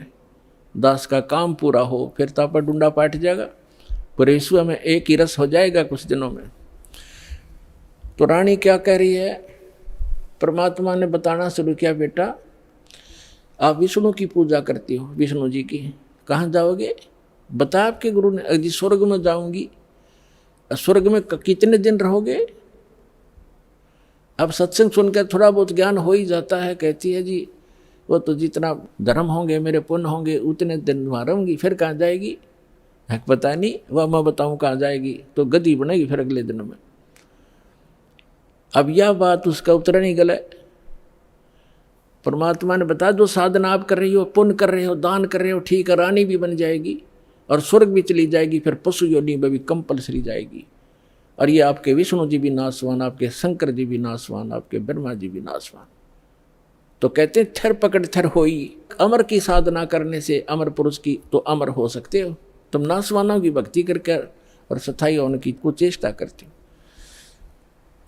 अब वो रानी कहने लगी, मुंह बना लिया रानी ने, इंदुमती ने, कि महाराज जी ये संत है ना, ये एक दूसरे की निंदाएं कराया करें, और मेरे गुरु जी के बारे में देखो आप कुछ ना कहियो, जो मेरे लिए तो भगवान है। परमात्मा बोले, बेटा अगर गधे ने कोई गाय को है और गधी को कोई ये बताओ ये गधी है गाय नहीं है बेटी, और वो नौकर मेरी गाय को गधी क्यों बताता है, तो दुख नहीं मान्या करते। उसकी जांच करे सचमुच क्यों कहा इसने ऐसी कड़वी बात, लेकिन वो नहीं मानी। अपने आत्माओं, अपने बच्चों तक पहुंचने के लिए परमात्मा ने कितना प्रयत्न करना पड़ता है। इन काल के दूतों ने ऐसा उलझा दिया। अब परमात्मा ने बहुत कोशिश की कि बेटा मैं तेरे हित की बात कह रहा हूँ, मैं तेरे गुरु जी को चोर नहीं कहता, गुंडा डाकू नहीं कहता, उनको ज्ञान नहीं है, वो विष्णु जी को समर्थ शक्ति बताते हैं, विष्णु जी खुद नाशवान है, तो आपकी रक्षा कैसे करेगा वो? शिव जी को आप भगवान मानते हो। परमात्मा ने बताया कि जिस समय भस्मागिरी नाम का एक संत भगवान तेरे शंकर जी के सामने ऊपर ने पैर नीचे ने सिर करके 12 वर्ष तपस्या की।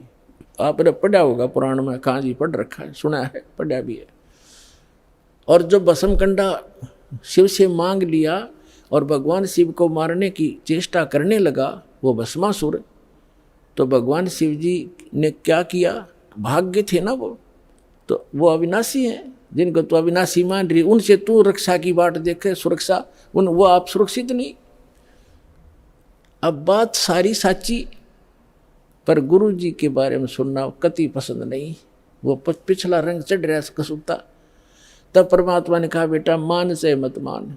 देखो मैं वैसे अपने आप को भगवान कहें तो कोई ना कतिये ना मानने जनता। परमात्मा ने कहा कि जिस भगवान की मैं भक्ति बताता हूँ वो अजर व अमर है, उसकी भक्ति करने से आपकी आयु भी बढ़ जाएगी, जो मंत्र मैं दूंगा, और जो मंत्र आप जाप करते हो इससे आपकी उम्र ना बढ़ सकती ना घट सकती, और हम जो मंत्र देंगे उससे आपकी जितनी आयु आप चाहोगे वो बढ़ जाएगी। तो वो फिर भी ये कहती है जी इस तरह की बातें तो ये संत आपस में खूब जानते हैं, मुझे तो अपना गुरु बिल्कुल मेरे हृदय में समा रहे हैं। तो परमात्मा ने कहा ठीक है बेटा, साच कहूँ जग माने नहीं और झूठ कही ना जाई हो, और ब्रह्मा विष्णु शिव जी दुखिया जिन ये राह चलाई हो। तो परमात्मा ने कहा कि ठीक है बेटी, मैं चला, मान चाहे मत मान, मेरा फर्ज था तेरे को सच्ची बात बताने का। और आज से तीसरे दिन तुझे सर्प डसेगा, तीसरे दिन तेरी सर्प के डसने से मृत्यु होगी। ना तेरा गुरु बचा सकेगा, ना तेरा विष्णु, ना तेरा शंकर जी बचा सकेंगे, और ना तेरा भक्ति यो मंत्र बचा सकेगा। और न्यू कह के महाराज जी उठन लगे, चरना पड़ गई। अब मौत दिखे है ना, जब जच्चा खाई बूढ़ी बन गया दे। साधु संत झूठ नहीं बोला करते। चरणों में गिर गई और कहने लगी महाराज सचमुच। परमात्मा बोले तीसरे दिन आगे तेरी शेष आयु नहीं है और 83 लाख योनियों में जाएगी तू।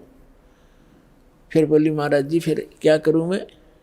मैं मंत्र दूंगा बेटा, मंत्र जाप करिए और उस गुरु जी से बात भी मत करिए, जो दुश्मन है तेरा। देश तो ते सारा मर जा पर अपना नंबर ना हो, इतना कोई दिक्कत नहीं। जब अपना नंबर आता दिखा ना, जब घी बंद है जीव की, तब सारी मान ली। ठीक दी जैसे आप कहोगे न्यू कर लूंगी। और मन में सोच रही कि देखूंगी तीसरे दिन क्या होगा। दीक्षा ले ली और गुरु जी ने बताया कि बेटा तीसरे दिन काल आवेगा और मेरे रूप में आवेगा।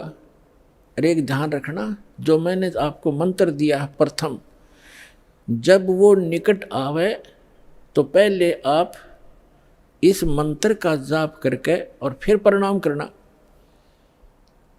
इस मंत्र का जाप करना, वैसे तो प्रणाम नहीं करना पहले। देखो उस समय उन्होंने विशेष हिदायत इसलिए दी थी आगे के लिए, फिर परमात्मा ने बताया था वैसे संत आवे पहले दंडवत करे और फिर उनसे कुशल मंगल पूछे। लेकिन उस दिन परमात्मा ने विशेष हिदायत दी थी क्योंकि उसका अभ्यास नहीं था लड़की का। इसलिए कहा कि जब मैं आऊं यानी मेरे रूप में काल आवेगा और तू भावुक होकर के बगैर मंत्र जाप किए चरण मत छूना, पहले मंत्र जाप करना और फिर चरण छूना। अब रानी ने किसी को बताया नहीं, ने सोचा क्या पता सच्ची है कि झूठी है। ठीक अगले दिन के 1 बजे के आसपास परमात्मा के रूप में काल गया, करुणामय के रूप में, और कहा इंद्रमती कहाँ है बेटा? अब इंद्रमती ने देखा गुरुजी आगे, लेकिन वो बात उसके हृदय में गड़ रही थी। गुरुजी ने ये भी बात कही थी तो उन्होंने प्रथम मंत्र सिमरण कर दिया। वो सारा जो कंप्लीट कोर्स यही है वो जो आपको दे रखा। उसके प्रथम मंत्र के प्रथम नाम से ही एकदम उसका स्वरूप बदल गया और ऐसी विकराल चेहरा, लंबे दांत और मोटी मोटी आंख, बेहुद्दी सी विकराल सी शरीर दिखाई दिया। तब उस काल ने देखा कि तेरा तो इसने आवरण उतार दिया। न बोला अब तब बच गई तू, तेरे पास मंत्र जबरदस्त है, तुझे फिर देखूंगा। अब रानी का जान बची लाखों पाए और गुरु जी के 100 शुक्र मनाए। अपने नौकरों को बताती है काल आया था, आज मेरी मृत्यु होनी थी, मैंने जो गुरुजी बनाए हैं मेरी उम्र बढ़ा दी। अब ना तो राजा को बताई, उसके दरबार में जाके राजा ने बोला तू पड़ी रह, काल आ जाता तने छोड़ जाता, ये तुमने ऐसे कहती रहती हो, कोई कुछ कह दे उसकी बातों में आ जाती हो। तो उसके साथी भी तेरी बेचारी के साथ वो राजा की के माने वो आ गई वापस, शुक्र मनाया रख आगी तो तेरी टल गई मृत्यु। छाटते आके लेट गई है भगवान, हे परमात्मा दया करिए आपने इसी गुरु मिला, ऐसा मंत्र दिया और मेरा जीवन रक्षा होगी। अब वह लेट गई बेड पे कति खुशी बना के, इतने में काल सर्प बन के आ गया। सर्प बन के आया और रानी के डस दिया, डसते उसकी आंख खुली और फिर वो ऐसे ऐसे जाता दिखा। उसने शोर बचाया, भागियो, डस ली, सर्प ने डस ली, सर्प ने डस ली। नौकर नौकरानियाँ आए, बाजे लठले, वो लंबा महल था राजा का, वो जो जाता दिखा सबने, मोरी में से निकल गया। रानी अचेत होगी, मृत्यु को प्राप्त होगी। राजा के घर तक सब प्रकार के वैद्य उपस्थित रहते थे। डॉक्टर बुलाए, वैद्य बुलाए, गार्डू बुलाए, सारा कुछ कर लिया और सब ने मृत घोषित कर दी। तब परमात्मा आ गए तो नौकर नौकरानियां कहने लगी, जिन देखे थे भगवान उस दिन, वो नौकरानियां कहने लगी, महाराज जी आपकी शिष्या को सर्प ने डस दिया, तब सर्प से मृत्यु होगी, हाहाकार मच गई। तो परमात्मा ने एक बहाना सा करा, मंत्र शब्द बुझाया और कहा, उठ बेटी, 1 सेकंड में रानी खड़ी होगी। बोलो सतगुरुदेव।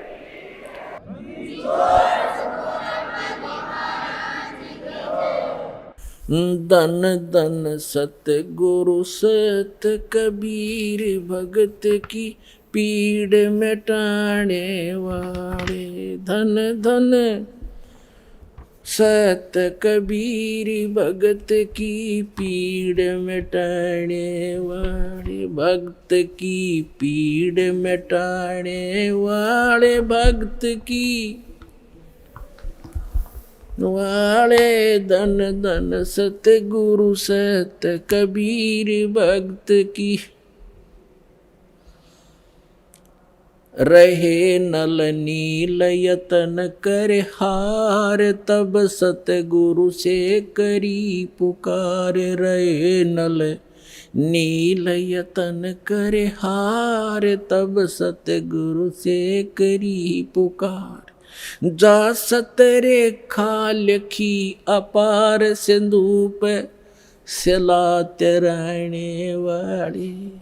जा सतरेखा लिखी अपार, सिंधु पे सिला तैराने वाले। धन धन सतगुरु सत कबीर, भक्त की पीड़ मिटाने वाले। भक्त की पीड़ मिटाने वाले, भक्त की।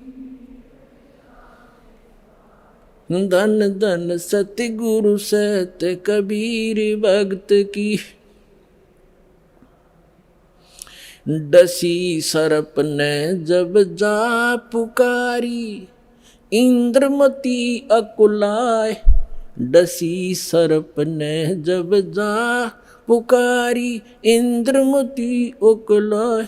आपने तुरंत करी सहाय, बेरूली मंत्र सुनाने वाले। आपने तुरंत करी सहाय, बेरूली मंत्र सुनाने वाले। धन धन सतगुरु सत कबीर,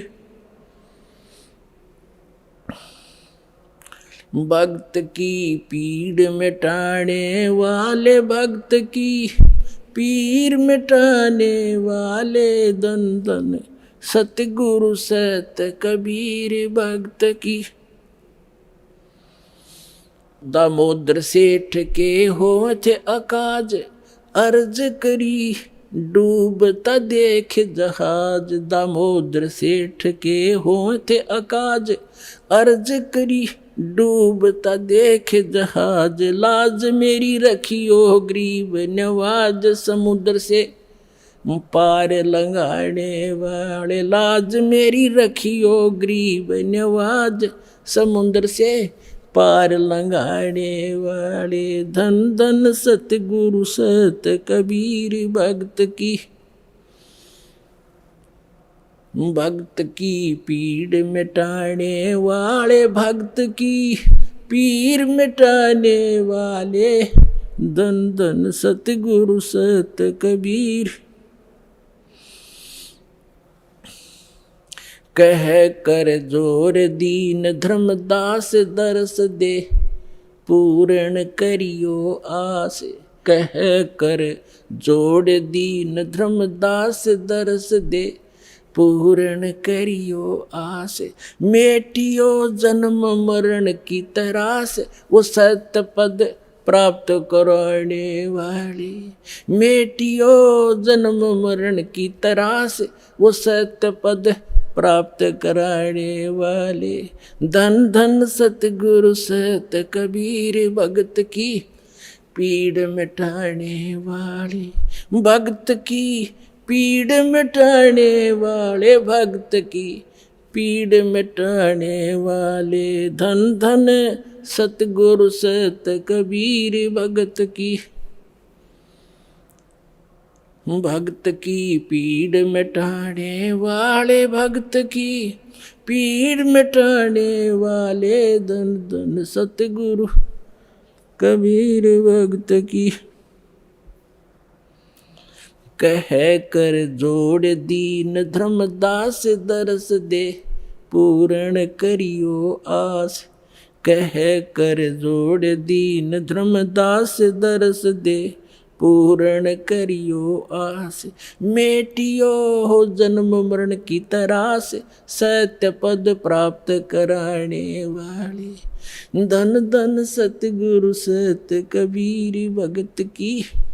पीड़ मिटाने वाले। डसी सर्प ने जब जाए पुकारी, इंद्रमती अकुलाए, आपने तुरंत करी सहाय, बिरहुली मंत्र सुनाने वाले। परमात्मा ने लीला की। रानी ने पूछा महाराज ये कौन सा मंत्र था? परमात्मा ने कहा बेटा बिरहुली मंत्र है। बिरहुली मंत्र क्या कि राम नाम जप बिरहुली, गुरु की शरण में रह बिरहुली। वो तो एक बहाना बनाया था कि इस बालक को बढ़ा दूं, लेकिन वो तो समझ सकती है मंत्र की क्या आवश्यकता उसको। अब रानी की खुशी का ठिकाना नहीं रहा और राजा का भी दचगी, गारडू भी फेल, वैद्य भी फेल। इतना जरूर मान लिया संत ठीक है, लेकिन राजा की बुद्धि 7वें आसमान पर होती है। पुण्यकर्मी प्राणी होते हुए भी वो दुर्भागी होता है जो भक्ति नहीं करता, और रानी होते हुए या राजा होते हुए जो भक्ति करते हैं, सत साधना करते हैं, चाहे कैसे भी कर रहा है। परमात्मा कहते हैं चाहे कोई भक्ति करे कपट की और उसको भी अपनाऊं, और श्याम दाम दंड भेद से ती फिर सिद्ध मार्ग लाऊं। अब देखो परमात्मा काल को आने भी नहीं देता, इसलिए आने दिया रानी का जो चना हो या बात। संत जो साची कह गया, परमात्मा समझ रहे थे कि या फिर छोड़ दे हो गुरु, दूसरा गुरु आते ही उसके भी चरण छुआ और उसकी भी आरती तारा हो। और पुण्यात्मा गुरु को तजे भजे जो आना, अर्ता पशुआ को फोकट ज्ञाना। परम संत ने छोड़कर फिर वो नकलियां फिर भी आस्था जिसकी है तो वो फोकट ज्ञान श्रद्धा नहीं बनी उसकी। जैसे पति भरता पति से राती, आन पुरुष नहीं भावे, और बस है पीहर में सुरत प्रीतम में ऐसे ध्यान लगा। क्योंकि पहले तो आपके पास कोई पैमाना ही नहीं था मापन का, जांच करने का कोई ऐसा वस्तु नहीं थी, विकल्प नहीं था। अब दास आपको पहले संत को जांचने के पैमाने देता है कि इससे नाप के देख लियो जिसके पास ये ज्ञान है। जैसे धर्मदास जी भी पहले ऐसे दूसरी साधनाएं करता था। जब परमात्मा ने उसको सच्चा ज्ञान सुना, वो फिर भी बुद्धि भ्रष्ट हो गई थी बीच में, तो फिर परमात्मा मिले नहीं थे।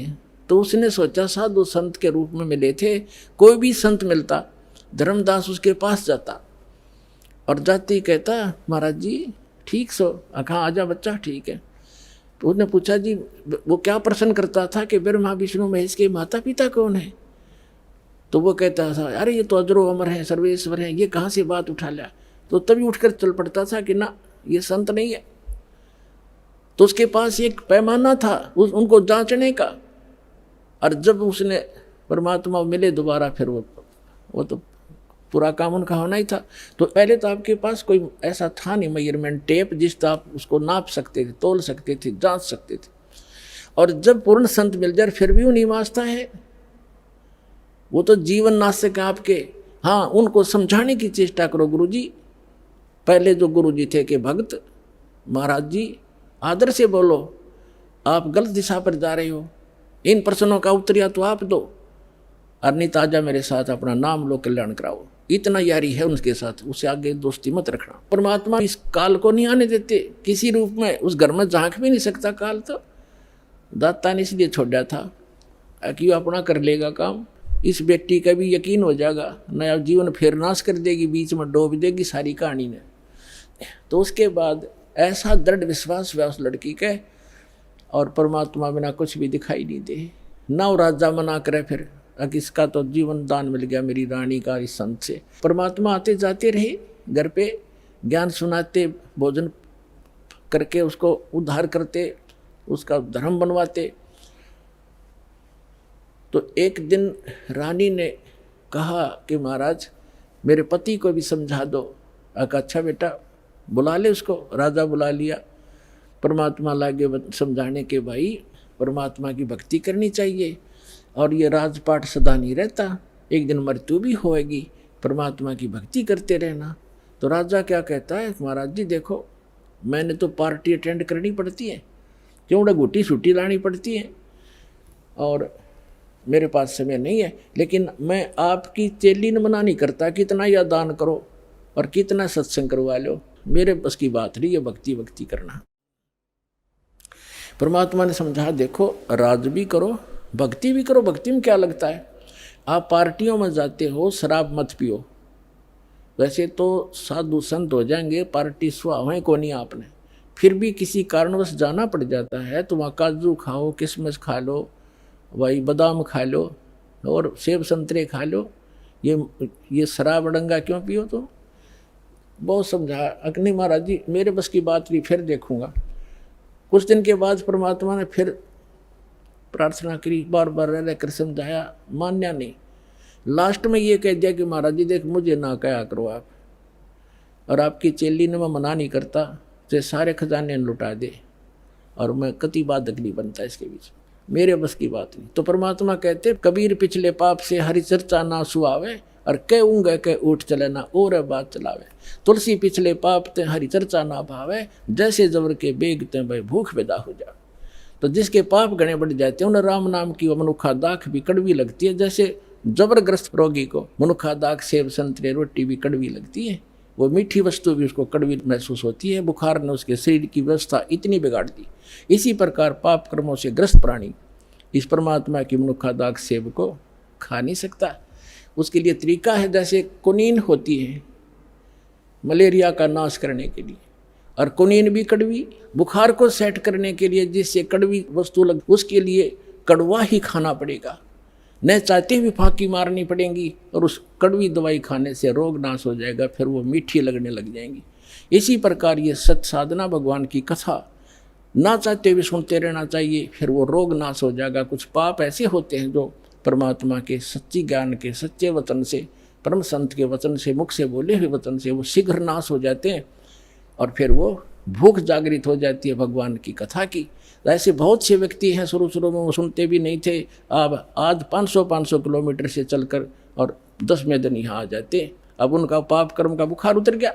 अब परमात्मा ने कहा था कि बेटी आज तू 40 वर्ष की थी जब तेरी डेथ होनी थी।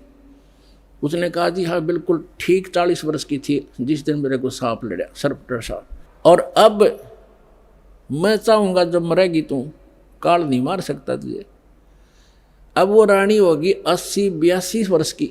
वो 1-2 बार उसने खुद भी कहा महाराज अब मुझे तो भेज दो सतलोक, सारा काम हो लिया। परमात्मा बोले बेटी देख ले कोई पोता पोती में आस्था तो नहीं है, त्रिकार कोठी में घोड़े कोठी में दैया आस्था रहेगी ना ऊपर, यहाँ तो तू फॉर्मलिटी करेगी और ऊपर जाकर तो कति तेरी बार दिखाई देगी शीशे की तरह, फिर वो वापस पटकनी पड़ेगी। मैंने अगना जी आप तो अंतर्यामी हो, मेरे कोई मन में नहीं है, मैं तो कति फारिग हो रही हूँ, अपने ज्ञान ऐसा दे दिया, मृत्यु तो होनी ही है, चलते हाथ पाँव हो जाओ और अच्छा है।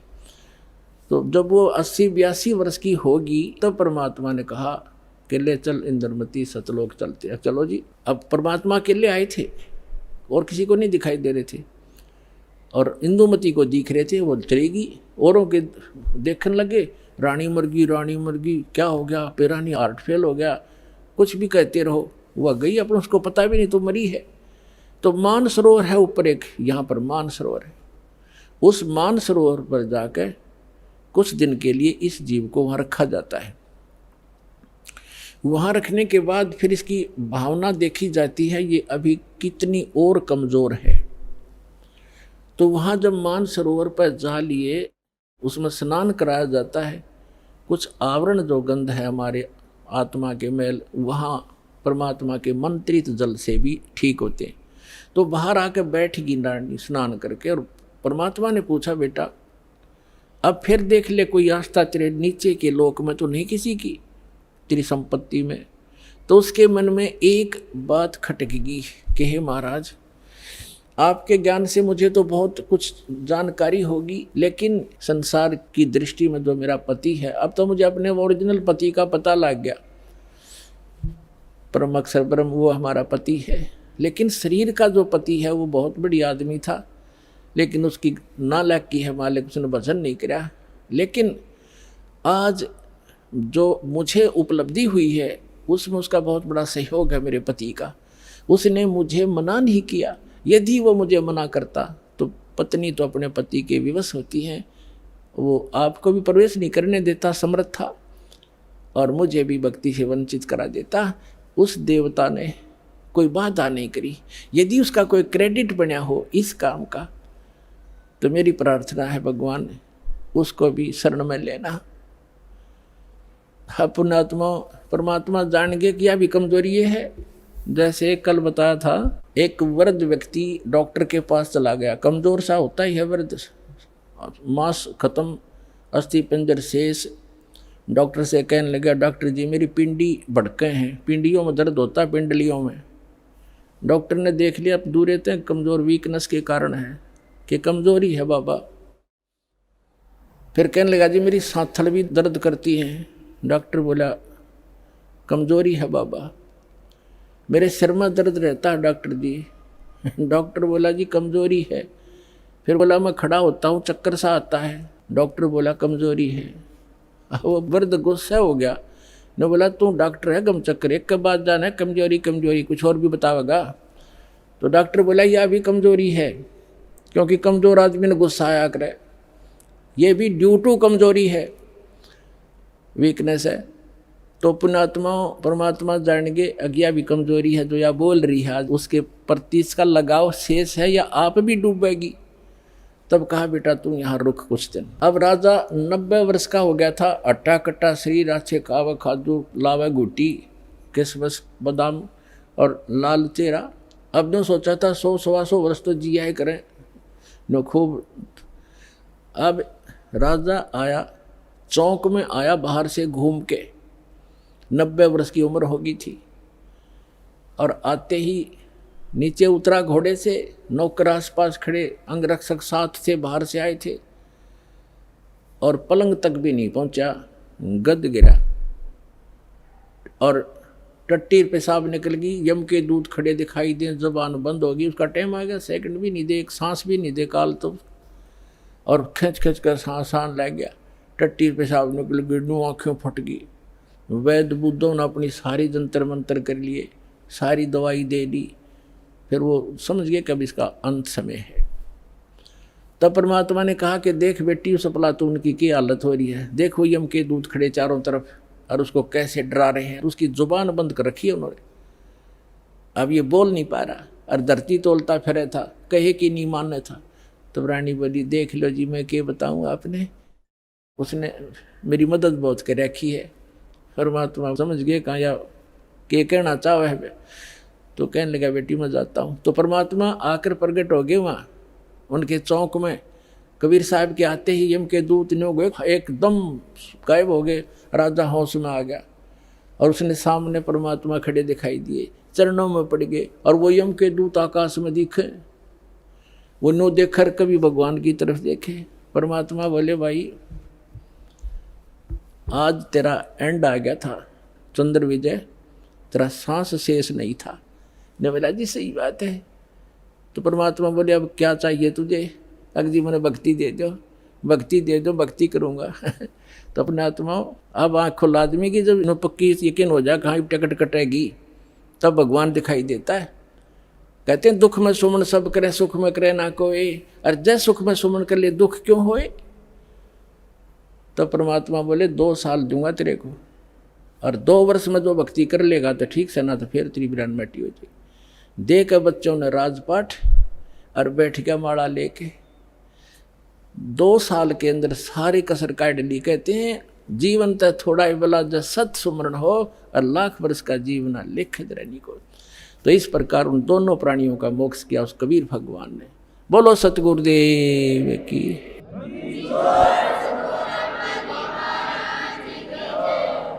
तो कबीर साहब कहते हैं भक्ति बीज होवे जो हंसा और तारों ताश के इकोत्तर वंशा। आपकी 101 पीढ़ी पार करेगा भगवान, ये सत्कर मान लियो, लगे रहना आखिरी सांस तक। बोलो सतगुरुदेव।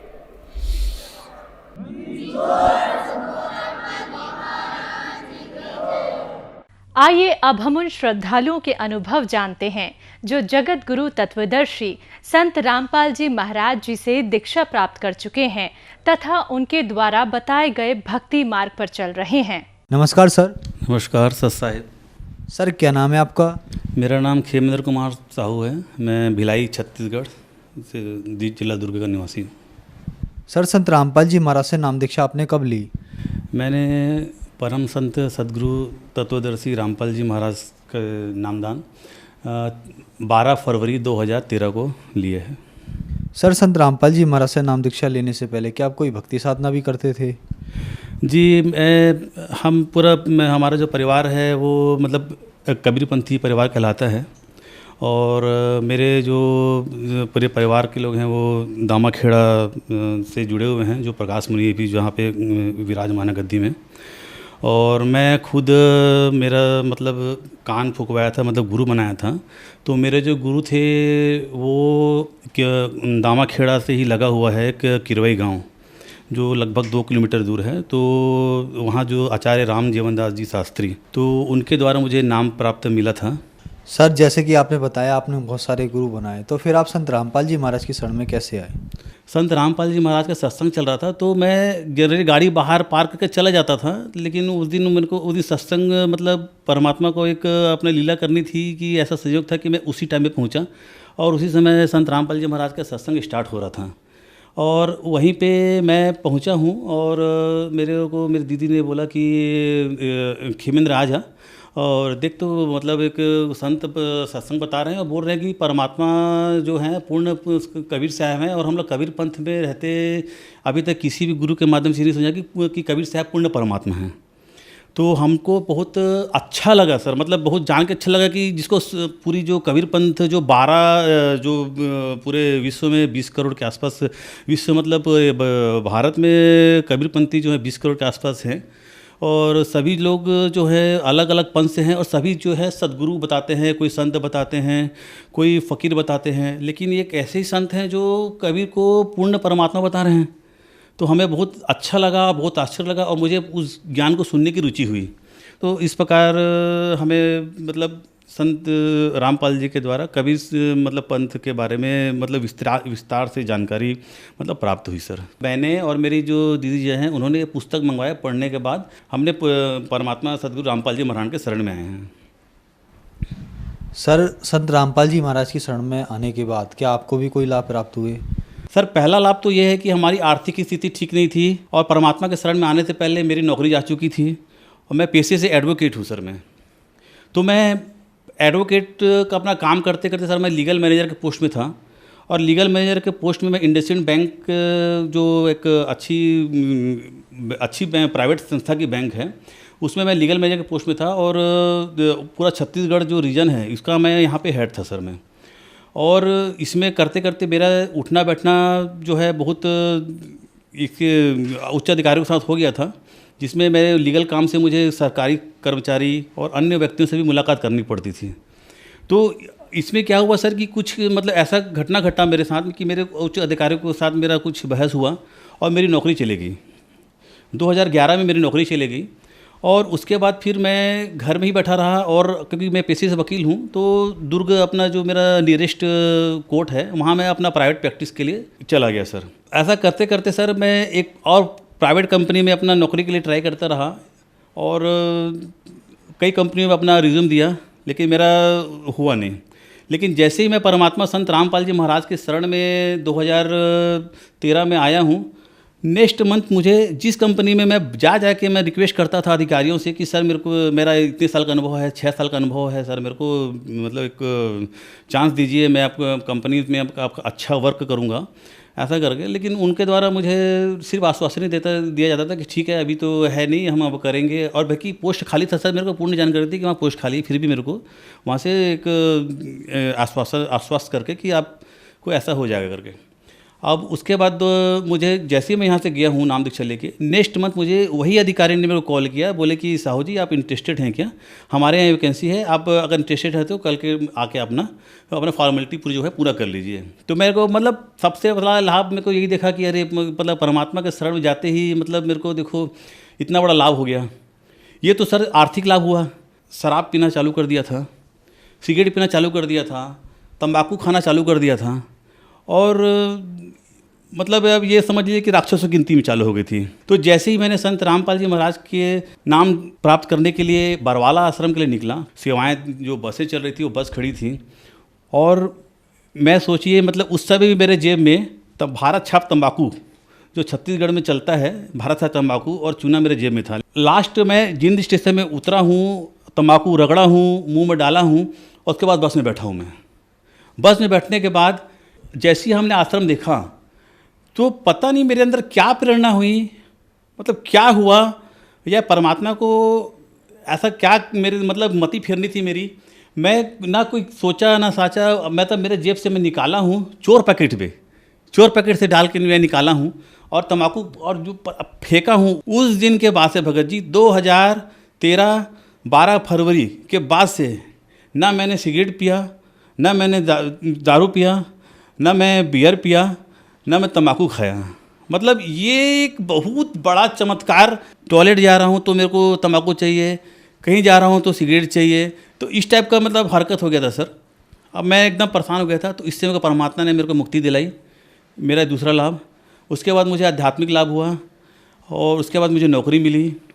और इसी बीच में क्या हुआ था सर कि मैं पुस्तक मंगाए थे, तो मेरे यहाँ पिताजी जो हैं उनको दांत में पस भर गया था सर। वो भी नाम दीक्षित हैं, संत रामपाल जी महाराज के शरण में आ गए हैं। तो उनके दांत में पूरा वो क्या है, अपना पहले पान खाते थे तो उनके कारण उनका दांत जो है वो पूरा पस भर गया था। तो उसके कारण क्या था, वो पस जो है उनको दांत निकालते गए, दांत पूरा आज के डेट में पूरा उनका दांत निकल गया है। और वो पस जो है धीरे धीरे करके पूरा ये जो श्वास की नली है सर हमारी, उसको पूरा जाम कर दिया था। मतलब सर वो डॉक्टर ने उनको ये बोल दिया था, वो आईसीयू पहुंच गए। आईसीयू पहुंचने के बाद डॉक्टर ने उनको ये बोल दिया कि अभी इनको बचाना मुश्किल है।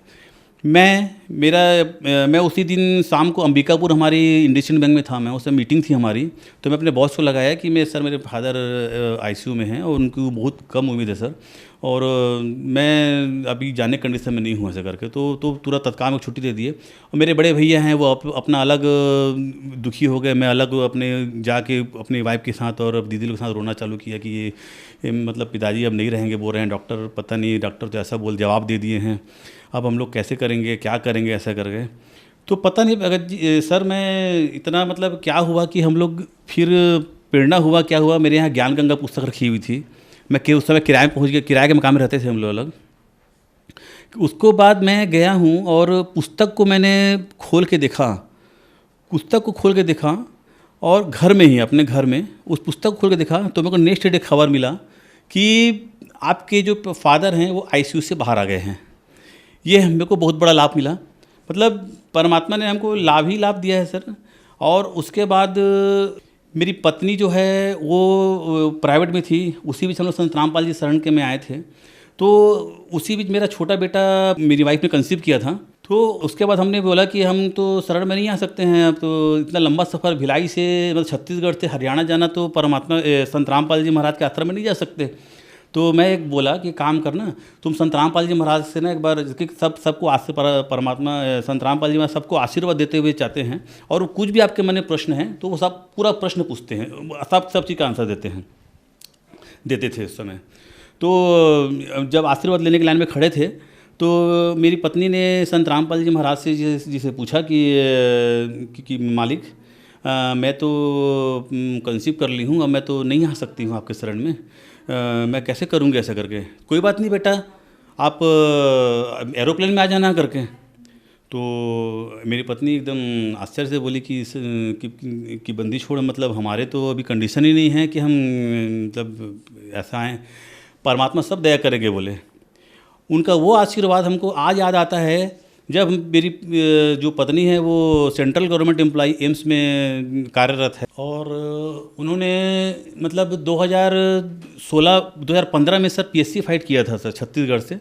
मतलब संत रामपाल जी महाराज के आशीर्वाद से ही उन्होंने PSC फाइट किया और एक गवर्नमेंट जॉब में एक असिस्टेंट प्रोफेसर के पद पे अपना रायगढ़ में ये किया।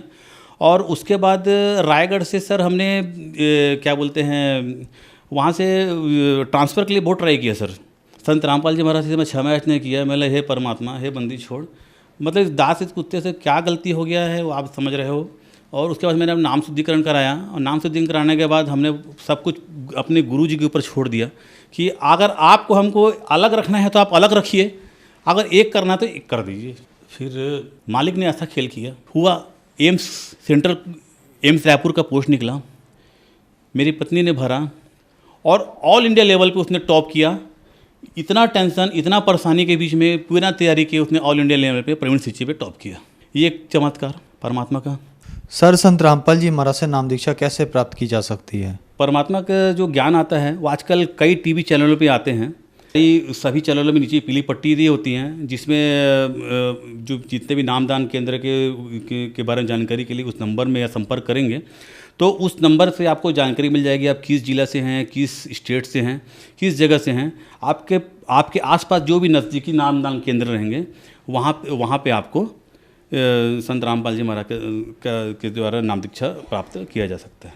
धन्यवाद सत साहिब।